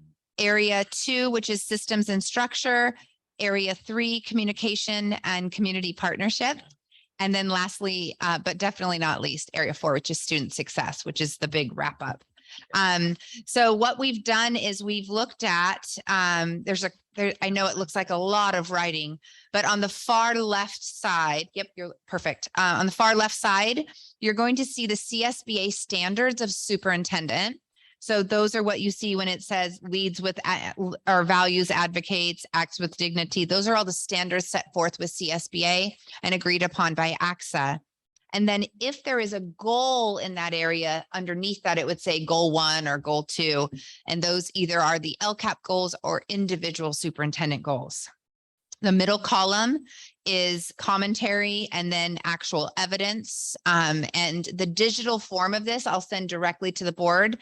It is attached to the agenda, but anything underlined, like you see on page 2 under evidence, are live links, and they'll take you to what those evidence pieces are, pieces of evidence. For example, the community newsletters or our LCAP presentation, whatever that may be. And then the last column has next steps and actions. So this gives us, gives the board some time to read over this and really look at the different areas for us to meet individually and discuss different, maybe possibly things you would like to see in those different areas. I will tell you a large part, as I'm new, a lot into this community, even though I live, 28 miles away. A large part of my work has really been in leadership and positive culture. When the board hired me, that was one of their key areas. And then the other key area they really wanted to look at, and what the teachers union really wanted, was increased communication. And so that would fall under area 3. So making sure people are aware of what we're doing, what our goals are, openly communicating and having a positive school culture so people feel free to come forward, to have conversations, to reflect and grow together, because not one person has all the answers. With that stated, the other key area of systems and structures, it just helps an organization run. I honed in on was our HR processes. And that's just because people wear lots of hats in a small district. That was an area we really needed to streamline when looking at teacher evaluations, classified staff evaluations, the hiring process, all of that process around communication, making sure our safety or get safety trained, our required annual trainings are done. All those things had gotten a little bit loose over the course of the last few years. I think added to that is COVID, when people aren't on campus, those type of things. So we have a plan for that. And then conversations, obviously, within closed session on anything particularly related to personnel, of course. But those are some of the key areas. I did tackle area 4, student success, by doing all of the certificated evaluations this year. So I've had the pleasure, and it really has been the sheer pleasure, of being in every single classroom, doing goal setting, informal evaluations, and formalized evaluations with every single certificated staff member. And that has been great because that's how you know everything's happening, is get in there with them. And that's been wonderful. And that's kind of our mid-evaluation update. When we look at the formal evaluation process at our next closed session board meeting, we'll go over that timeline and we kind of refresh where we're at with that, since we have some new board members on the team, and make sure it's still works for everybody. But definitely take some time, look this over, and then we can individually meet and talk about, where you see input and where you'd like to see, so that we are clear communicators and, there's no surprises. And yes, if you haven't seen it already, I am someone who likes a gold star. So let me know what you need and I'll be the one to go right at it and tackle it for you. But that's where we're at. Thank you very much. I really like the evidence on there. That's Great. I like that. So next up is the consent agenda. Consent agenda.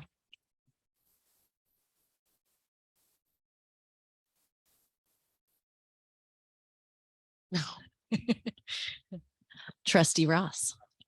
Ha, I'm mixing you up now. Trustee, trustee Ross. Aye. Trustee Brownell. Trustee Castillo. I, Trustee Friend. Aye. Trustee Wright. Motion passes 5-0. All right, next up is action session 11-1, review and approve first interim financial reporting. Okay, just if you could give me one moment, I'm going to go ahead and project the presentation. You have a presentation in front of you. It is attached in your agenda as well as you have this lovely 100-page interim report. What I've done is I've taken the key elements of this report and put it in the PowerPoint. So if you go to the tab, it says first interim. That will be in front of you. Typically, this would have been attached to the agenda. Unfortunately, our fiscal advisor from San Luis Obispo County has fallen ill and she can't kick this illness. So I had to create that over the weekend. So it just unfortunately became the case, which is fine. And I think we'll walk through it together and feel pretty good about where we're at and where we're going. So let me go ahead and load that so that anyone watching from home has that because they don't have it to click on in the agenda. So we'll want to project that for the people at Keep home. going, but I do need to run for a bathroom break. I'm sorry. but No, that's please keep perfect. going. Yes. Please keep going.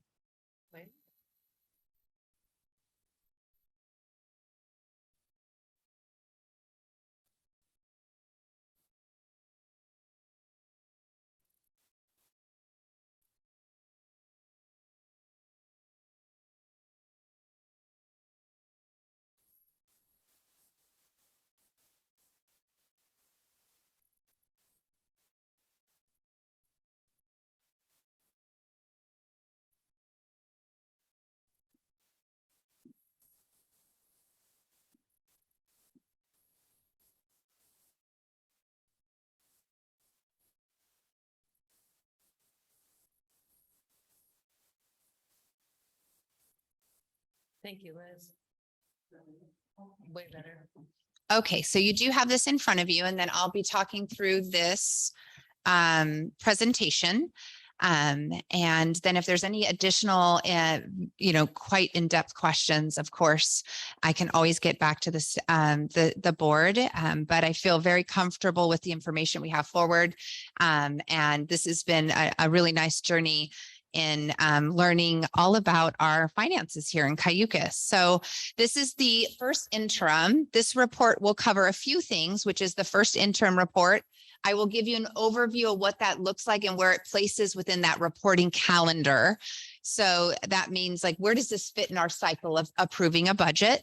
I'll talk about the budget assumptions, which are how did we project? How did we get this information? What are the things we're looking forward to? We'll discuss the multi-year projections, and then we'll a little bit into our next steps around staffing analysis, health benefit analysis, the fact that we have not negotiated for next school year, where that plays in. I have some notes for us, what it will look like around second interim, our board budget workshop that we set, which will be great. And that will, some of the questions that you might arise today will be looked at in depth in that too. And then last but not least, what will occur in June. So very quickly, I love, although I did not do this in the book that we were referencing, I like to know the end of the story. I feel like sometimes I am terrible, by the way, about looking at spoilers when I'm watching TV. I'll Google what happens so I can then just enjoy it. So I will tell you that when we look at this, there are three, and gosh, I feel like it's a little blurry to me, but hopefully it's a little clear. I was like, gosh, is it my eyes? So there are three options, and Gretchen and I feel like this is one of our courses that we took last week. There are three possible certifications that a district can get. They can get a positive certification, which means that you are able to meet all your financial obligations, not only for this year, but 2 years out. You can get a qualified certification, meaning that you may not you may not be able to meet all your financial obligations for this year and the 2 next years, or a negative, meaning that looking at the money that you have, you are hitting negative and you will not be able to. When you look at qualified and negative, that's when you'll have additional help come in, whether that be from the county office or from the state of California. As you see, I have a nice little gray arrow pointing at positive certification. So we assuredly have positive certification during this first interim. And we'll talk about what those specifics are and how we got there. So the budget reporting cycle includes report 1, which this part of this board adopted back June 30th. So that's the budget adoption. Then you look at report 2, which we did together, and that would have been last September. And in the budget, in the unaudited actuals, you close out the books. So you adopt a budget in June, and it's the end of that school year, and you have certain things that you're looking at. How much money did we spend here or there? And you close out all those books in the summertime, and then that increases, hopefully, your bottom line, and it kind of gives you a readjustment of what's occurring. Then you have report number 3, which is required by the state of California, which is where we're at today. It must be approved by the local agency prior to December 15th. And it uses our data from the start of school up until October 31st. So we developed a budget in June. We close out our books, and now we are over a third of the way done with the school year. How are we doing with our projections on what we thought things would cost? How much money have we spent? Are we overspending, underspending? Are we on target with those assumptions and expenditures really that we've had thus far? Then we have a second interim. So we have another little dipstick check, right? Of how we're doing, and that's in March 15th. And then that uses the data through November and December and January, that next chunk of 3 months. And then lastly, we go back through that cycle. We end up getting the May revise. We look at how the district's funding may change or not change based on, in our area, not only the influx of property tax, but some of our state allocations that occur as well. And then we go through the process of not only adopting the budget, but what's called the LCAP, which is the Local Control Accountability Plan. And really the big key picture here is that the budget is a living document that's continuously, we're looking at making adjustments when need be, and changing or not changing kind of our path to make sure that we are fiscally solvent. So Cayucas, as you know, let me move this out of our way because it's blocking our slide a little bit. So Cayucas, for many, many years was referenced as a basic aid district. The naming of that, some semantics have changed a bit. It's now called a community funded district. And this gives you a slight definition of what that means. It means the vast majority of our funds come through property tax in our local community area. Most districts in the state of California are through what's called LCFF, which is local control funding formula.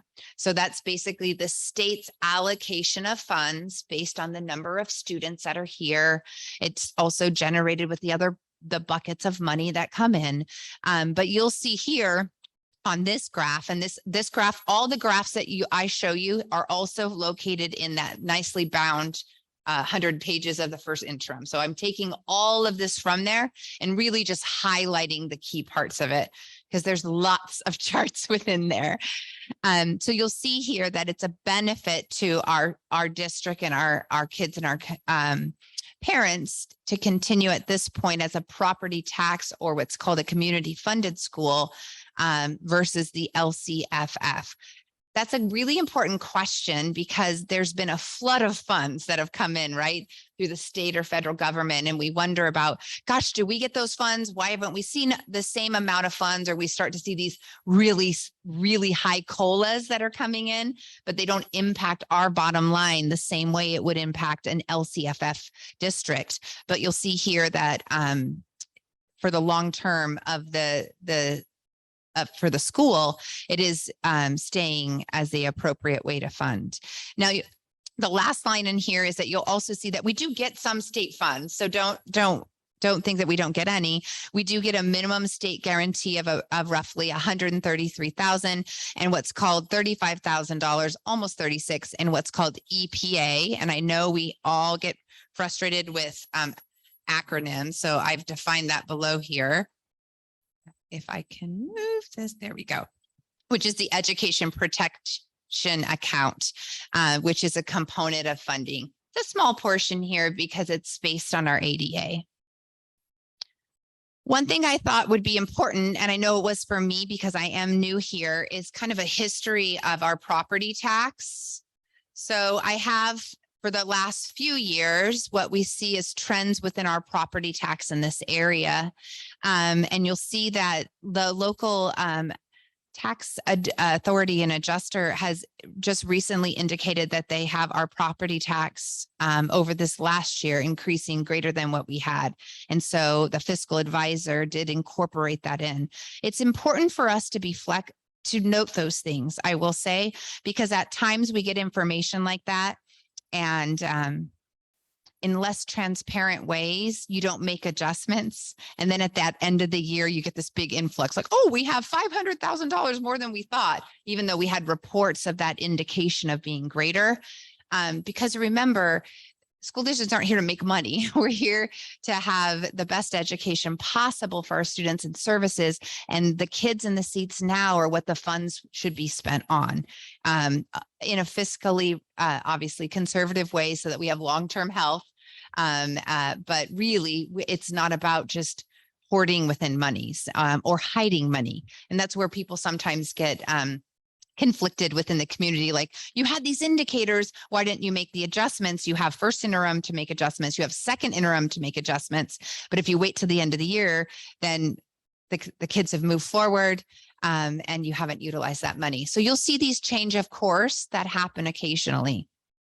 So this is that history.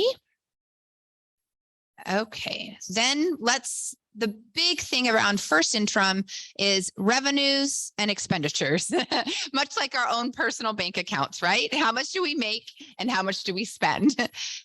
So what you'll see here is when we look at our first interim, so our first check at our budget that we passed in June, how are we doing with where we started and where we think that we might end up?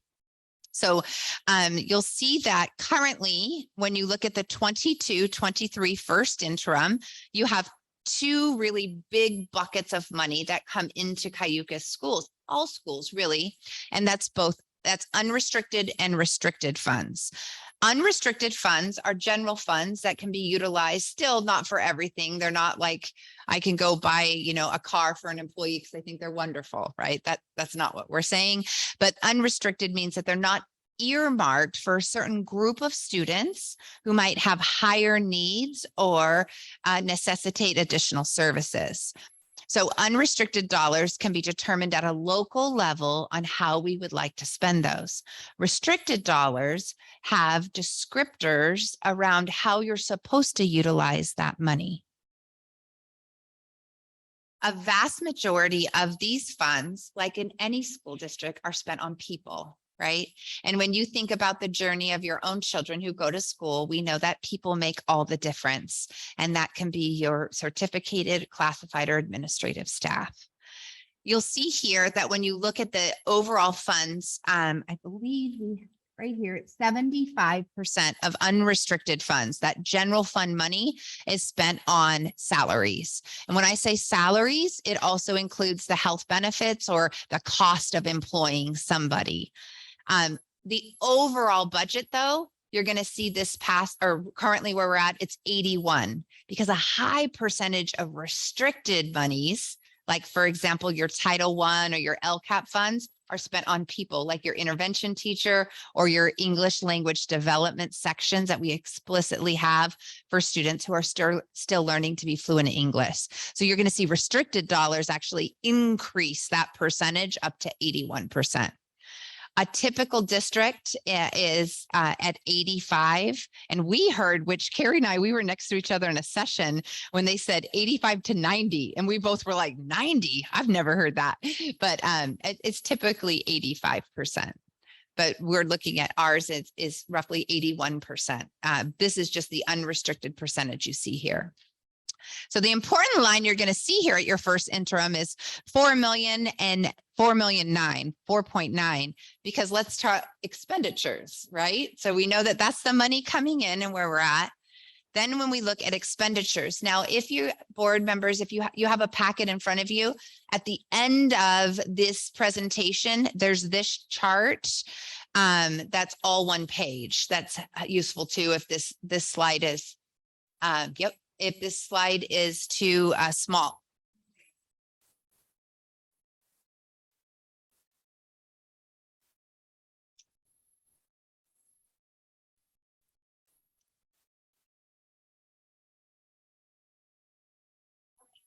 So here, what you have in front of you is the unaudited actuals for 21-22. Then you have the next category, which is the 22-23 adopted budget. Then you have the first interim. So basically you have the dartboard, right? So what we thought we were going to spend, what we adopted to spend, and here's what we're looking at spending or what we're receiving. Because some of these are projections when you're first looking at it in June. So you're going to see some variance between the adopted budget and the first interim. Let me zoom in a little bit here. Go over the main variance. Oops, sorry about that. The main variance you're going to see here is your bottom line. The good news of the variance is it's bigger. So you have a combined, we said 4.9 is kind of our magic number, right? So when we adopted our budget, we had projected that we would have $4.4 million. We actually have $4.9 million. The large variance of that can be attributed to, you see it right here at 659,000. And notice this is only 234. So that line, when you look across here, is state revenue. What we were able to do is we have an increased amount of state revenue. 2 of those came from state grants that we received. So board members who were seating here, you remember we had the educator we have an educator effectiveness grant, and then we have an arts and music grant. That attributes to almost $200,000 of that increase of funds because we successfully applied for those grants for funding within it. Then additionally, we received a bit more LCAP funds than we had thought. Again, those are all projections that happen. And if you're going to have a projection off or not 100% accurate, you want it in this way. It means that when you build your budget, you're going to be a little bit more conservative. The last thing you want is overshoot and say, oh gosh, we're gonna have all this money. And then the actual first interim comes in and says, oh, we didn't get all those kids that we thought, which would generate more money because they had these special services or whatever it may be. So that's where your big variance in revenue has come in, which is an increase in funds in that area, which is great to see. It depends on it depends on which one we're talking about. The LCAP is an increase. Oh yeah, those are those actually, one of them goes through to 2026 and the other one, goodness, I don't know the sunset date. It's multi-year though, but we'll have to go look at the sunset date. So that's kind of where we're at there. So again, that's another good news.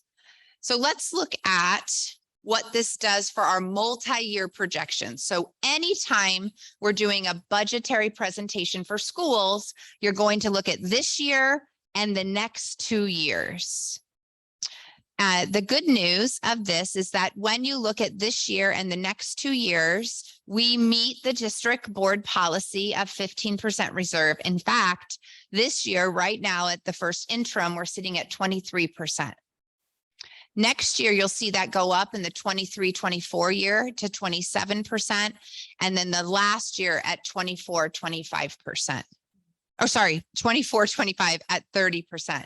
Now, it is important to note that, remember when we talked about some of the things that we are still having projected is that we have not settled with our certificated unit members for negotiations for either of these 2 years in the future, but we have settled for this year. So there is definitely going to be a little bit of impact there when you start to look at that piece, if that's what the board's at the board's request. So again, the minimum reserve for our district in a community funded small district is 5%, which is tight. The governing board's adopted reserve is 15%. And here's where we're sitting at this point.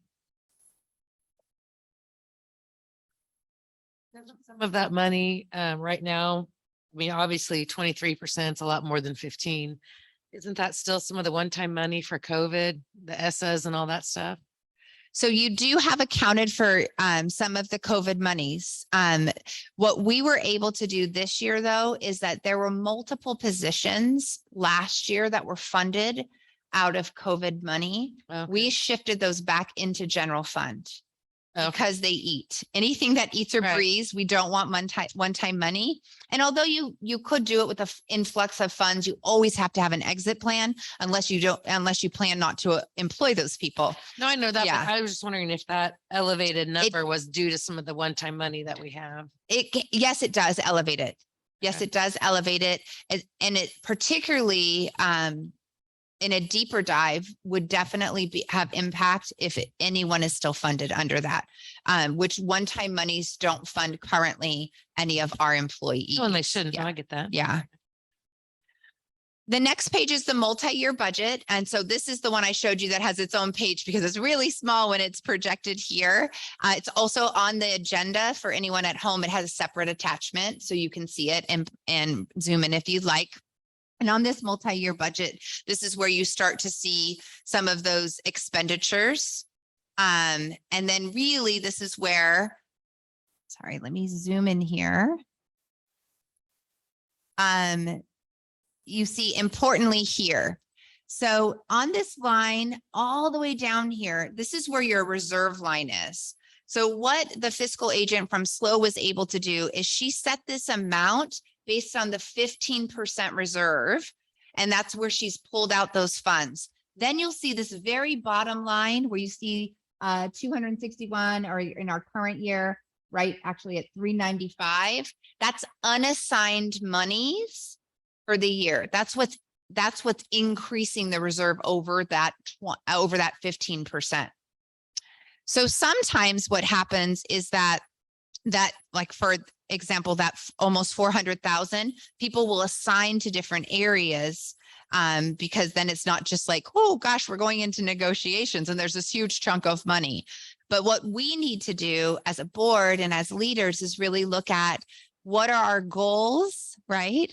And how do we accomplish those goals and then assign monies to accomplish those goals versus just arbitrarily me assigning those monies somewhere to like not have it at the bottom line. I feel comfortable transparently saying that to you, to our teachers as well, is that we're in this process to look at what is it that's most important for us? How will we fund that and move forward with it? And we know that we have some funds to do that and support our next steps and initiatives. Yes. Music. We have not assigned that money at this time. Yes, it is very exciting. The plan actually has to come to board in January or February. So yeah, they just released the template. So they give you the money for it and then they release a template. It's kind of backwards, but as long as they sent the money, it's fine. Let's jump into really quickly some budget assumptions. So how did we get these numbers and what did we think about or project within those numbers? So our overall enrollment, we were looking at 174. Right now we're sitting at 170. That's 171, depends on the day, 171. When you really take some time and look at the bound copy, there's some criterion standards. And one of the areas, it's actually 1B, it says not met, and it has to do with enrollment. It's because if your variance of your projected enrollment is greater than 2%, then you're not met.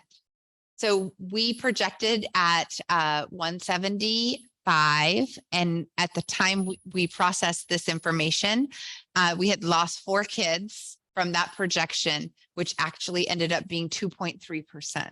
So this is where economy of scale sometimes is a real problem. The good news for all of us is that we're a community funded school and we're not based on ADA funding, but it's still one of those criterias that you look at and you go, oh my gosh, what is this? Should I be alarmed with it? You shouldn't be alarmed with it. And the other good news is that in Liz's and I work with Joanne and Amanda this spring is that real outreach around our tremendous and talented TK and K programs and really looking at what we can build and offer within those, which I think will be exciting for the future development of our school. Other budget assumptions that we had within this year is you'll see we already incorporated our 4% raise. So it's not like that's not already accounted for. It's accounted for. We already incorporated the increase in health and welfare, the California price index or consumer price index. So those are all the increase in STRS and PERS that's already in here. And then the increase to property tax was accounted for. So if that doesn't hold true, there is a cushion there, but that was what has been projected by our county assessors. Next year, we don't the same things that you'll see here, but one of the things we don't have incorporated is if we look at negotiations for a raise. So that's not incorporated yet. And then the other thing that's not incorporated is a huge increase within the property tax, but a more mild increase at 2%. Because again, you always want to be more conservative with that because property tax is our vast majority of our funding. So you never want to overestimate that unless you had confirmed increase. And then lastly, you'll see the budget assumptions for 24 and 25. You're going to see similar information, but you'll see even a greater decrease around property tax increase because the one thing that you'll see historically around projections isn't necessarily, this will be adjusted as we get closer, but property taxes to adjust them in the future, especially knowing that there are many indications that there could be a recession coming. It was a conservative increase, which is, I think, what we'd like to see. Now, we get closer and we need to make the appropriate adjustments, we will, but what we don't want to do is not pretend that we know that financially there's been some economic indicators that say there could be some concerns, especially in that 24-25 year. Okay, I can't not have a slideshow without kids on it because it's why we do everything that we do. The first interim overall, I would say the health of our financial outlook of our district is very strong. We need to be mindful of, we're going into negotiations this spring. We need to be mindful that we have certain grants and pockets of money that we need to be explicitly spending and the timelines that they're spending. I think it would be great during our fiscal summary, our fiscal study session, to have one of those fiscal advisors really go over our chart that says, here's the chunk of money, here's when it's spent by, so you can kind of see those timelines of funds, and that will give us that insight as well moving forward. Questions. I know there's a million, and I know this is a really hard topic, especially to come in like, hey, I jumped in. And even if, you know, Carrie's quite experienced, but to jump in and be like, let's talk first interim. But the good news is that there's a soft landing on this first interim versus coming in and saying, gosh, you know, we're below the 14 or 15%. And now we're looking at cuts. That's not the case here for us at this point.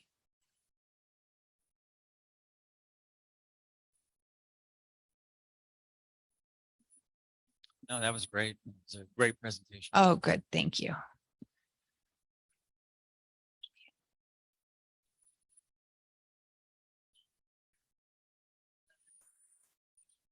Anyone want to make a motion?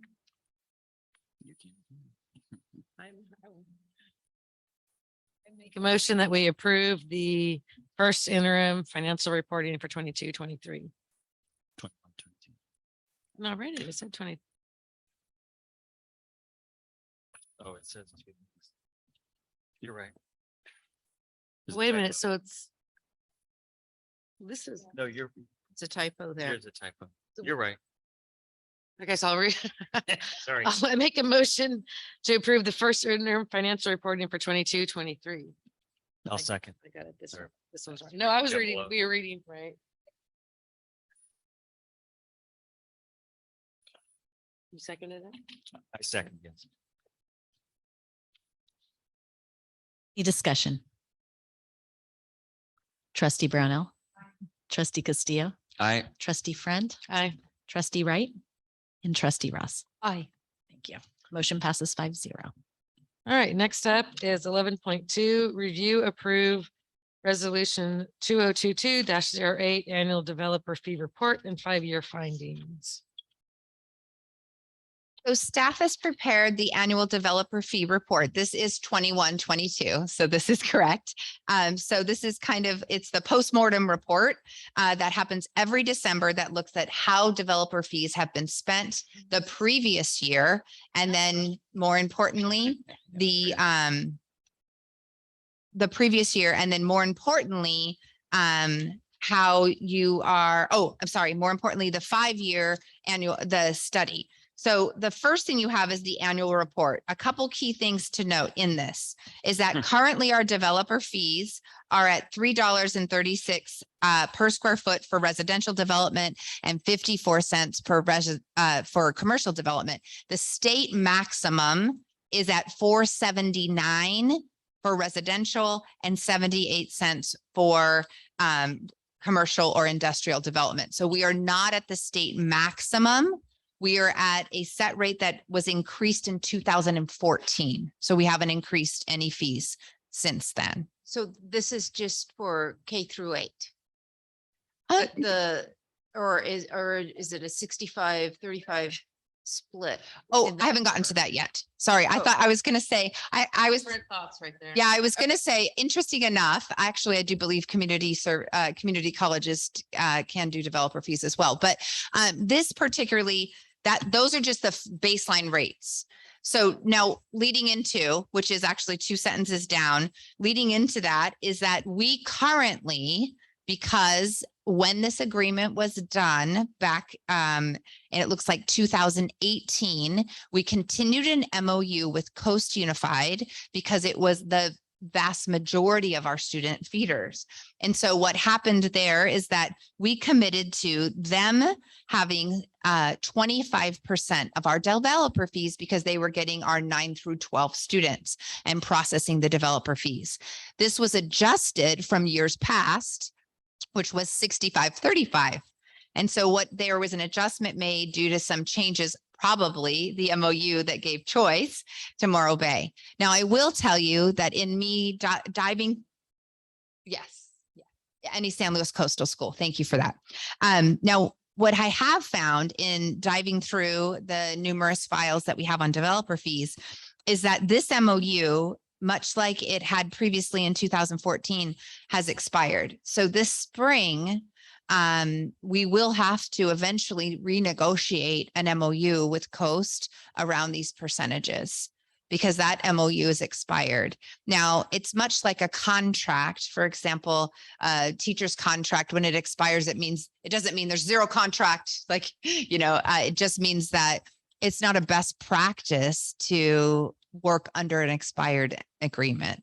So we will need to pursue that. But I have some ideas about that prior to pursuing it. So that is something I wanted to note, that currently the split is 25% to Coast, 75% to us. But that agreement, that MOU was back in 2018 and was supposed to have been revisited. And it wasn't. And I'm sure there's many a reason, but I can't tell you what they were as I wasn't there. And I did speak with Annie up in Coast. And she said, oh gosh, I didn't realize that either. So it's something that we'll have to look at for sure this spring.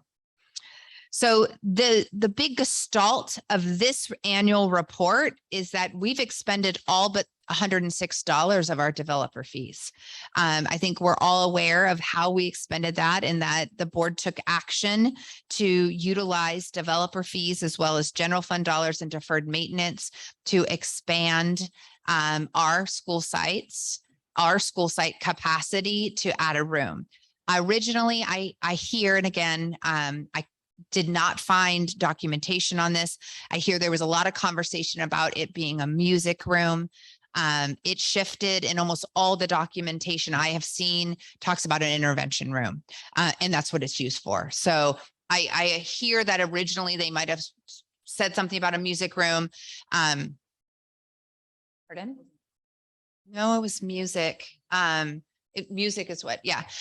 So the room itself was born out of a great need for intervention based on the students that we are currently, a NAT or something, the students that we are currently enrolling. So our enrollment needs based on the capacity of our students and the ramifications of school closure and the pandemic.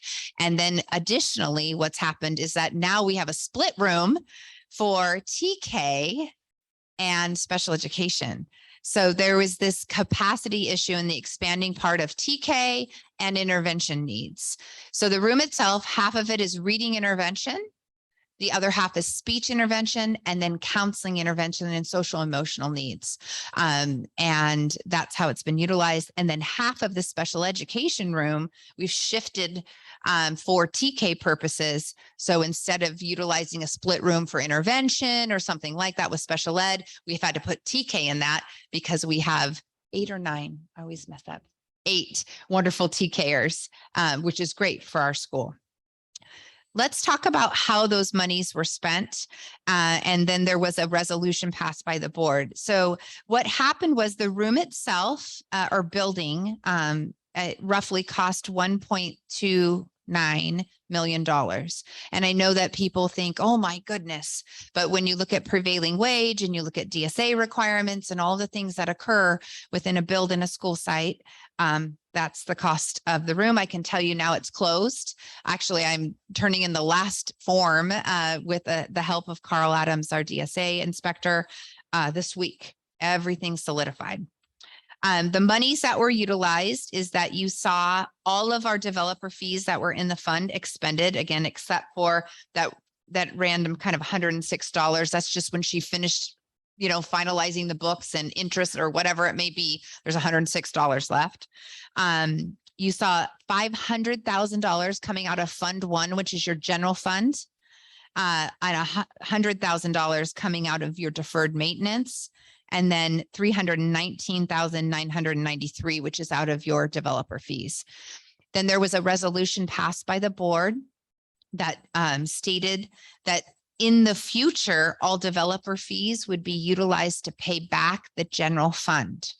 I need you to know, because we just finished the first interim, right? And I talked to you about fund balances and expenditures. Currently, we just took it as not a loss, but an expenditure of the general fund. So we haven't counted like, oh gosh, we have that $500,000 because it will be eventually paid back. That $500,000 is out of our budget. And then per the resolution, as the chunks of money return through developer fees, they're supposed to be transferred back into repaying that as the resolution stands.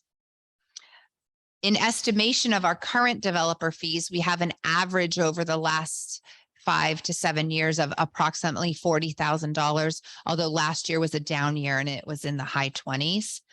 So you would imagine that that's going to be a significant time frame, close 15, 20 years of a payback, if that's what we continue doing as a board. So that's kind of the gestalt of this decision, and again, what has occurred in the past. Moving forward, I do think I have some strategic steps that I think that should be enacted. And one of those is the justification study. So and I don't want to scare any builders that are out there, because usually if a builder hears justification study, they think, oh my goodness, they're going to increase developer fees. I can tell you the purpose of the justification study would not be to, at this point in my mind, to increase developer fees, but really to look at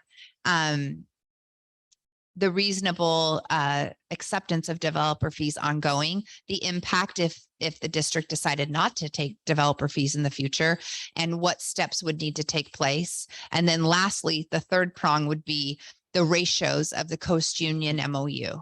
So we would basically have an outside study to look at, should we be, in looking at our enrollment study in the future projections, continuing to collect developer fees?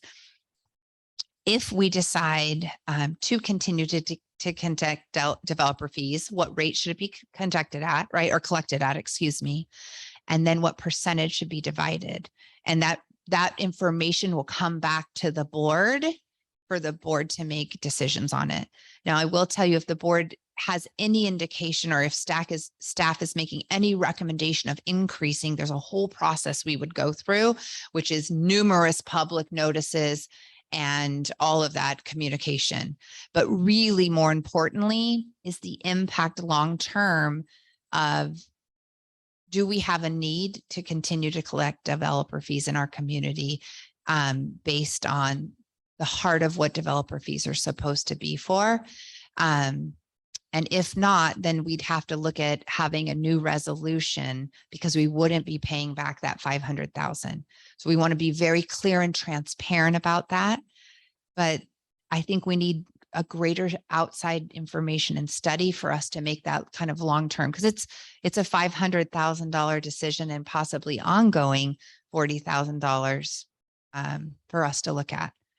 So I think there's nuances to this very complex topic that we would want to have someone study for us, bring back a report, and give us the ins and outs of it for us to make or for you, excuse me. I always talk in we's and us, but for you to make a long-term decision for the community and the health of our school site. It does not affect, and I want us to be clear about this, it does not affect the deferred maintenance. So sometimes it gets scary because you think, but what if something happens to our school site and we need to fix it? Well, in all likelihood, that's not usually the source of developer fees. That's your deferred maintenance that we should be setting aside and continuing to invest in our school and our facility, because it's quite expensive, right? So I guess long story short is I would recommend us start the process of a justification study for the purpose of the ongoing collection, the impact of the resolution, those type of things now, for us to make some strategic decisions in the spring when we're building our budget, because it's going to impact our budget slightly. But I will attempt to answer any of your questions. We do have a resolution that by the state of California needs to be passed, which basically says, and you can obviously read it in front of you, but that we've provided and abide by the California governmental code in relation to notification of information regarding developer fees, how we spent developer fees, and the account balance of our $106 in our developer fees. And any interest collected. So that's really the resolution, is the public reporting of what's already occurred.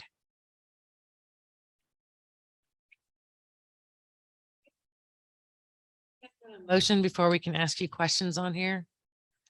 Yeah, the procedure is a motion, a second, and then, Discuss. yeah. We'll make a motion to approve resolution 2022-8 annual developer fee report and 5-year findings.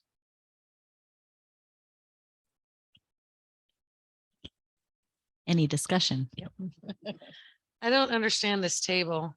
I just don't understand these totals at the bottom.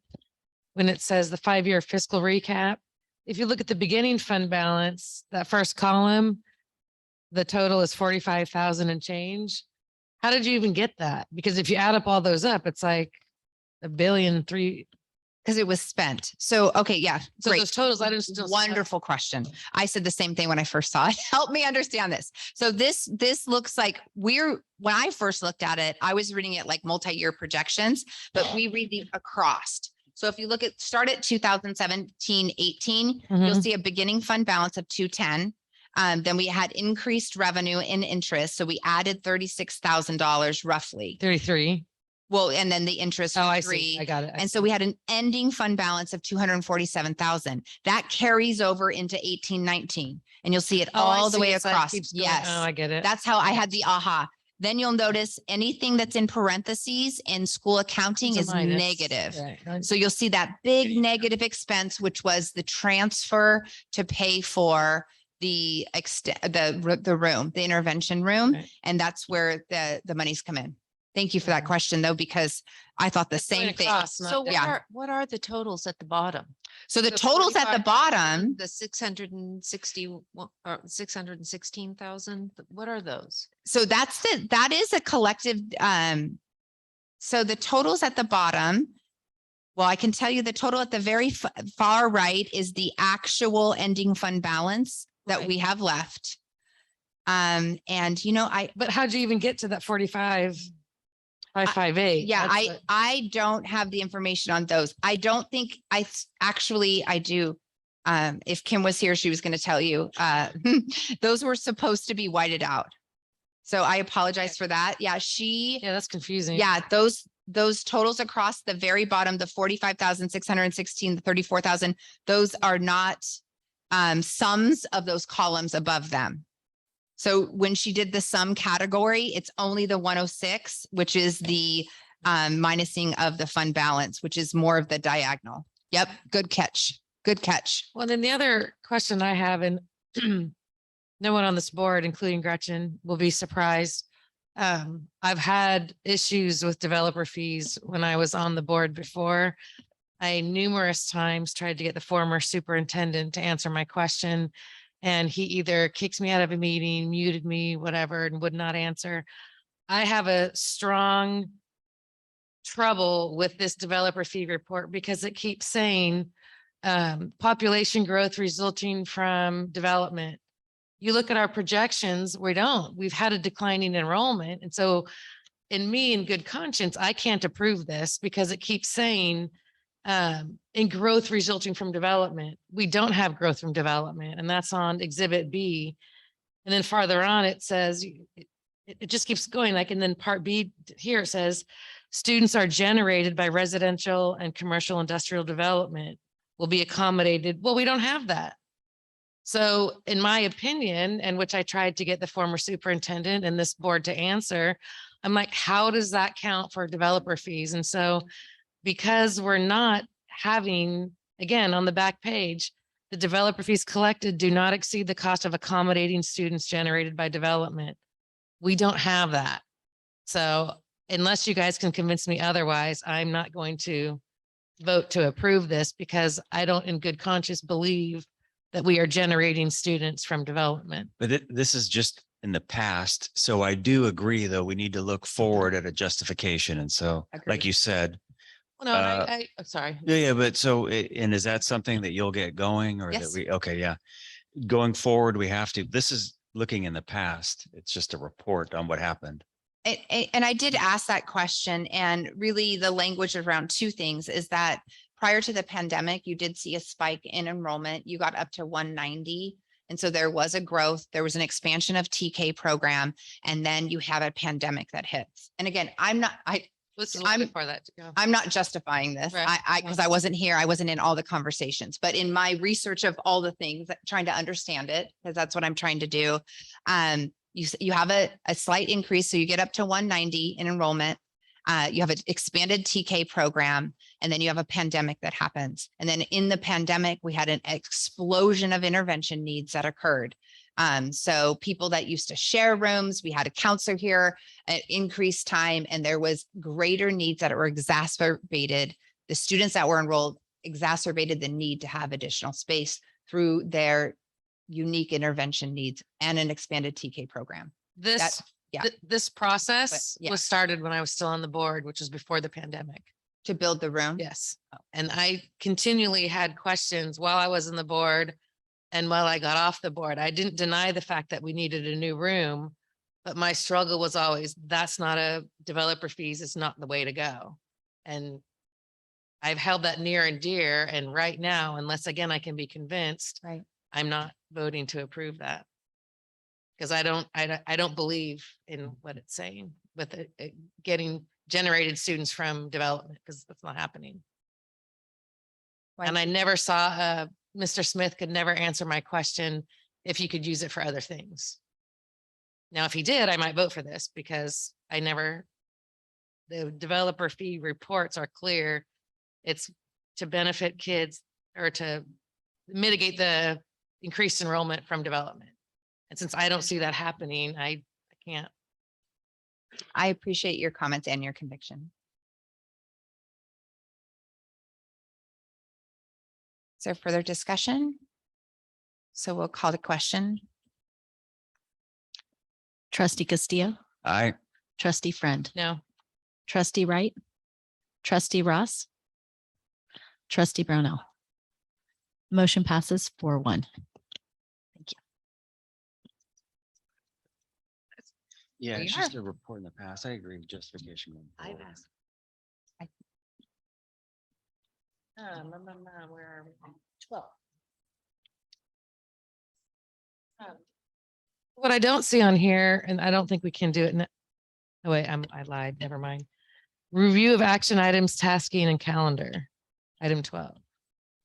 Correct. So this is the area where can be conversation around anything that needs to happen around future planning or direction to staff so that we're aware.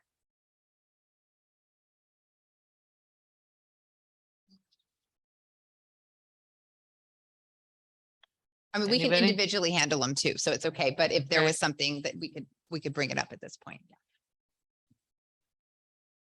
I can't think of anything right now. Anybody else? No, Great. I think the only tasking is what we had with those 3 meetings that we set. That was perfect. Yes. And we'll make those adjustments and get that published. Okay. When I do need to go, so. Well, I'm gonna adjourn it, so there. I'm just kidding. So that's it. We're adjourned. Thank you. That extra packet that can go to, was there only one next?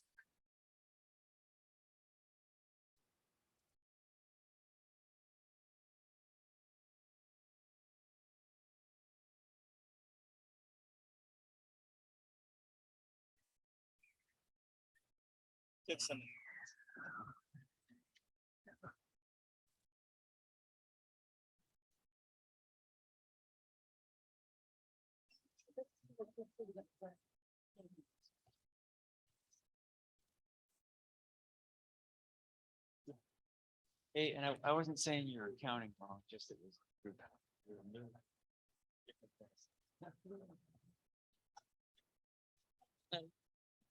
I asked you to.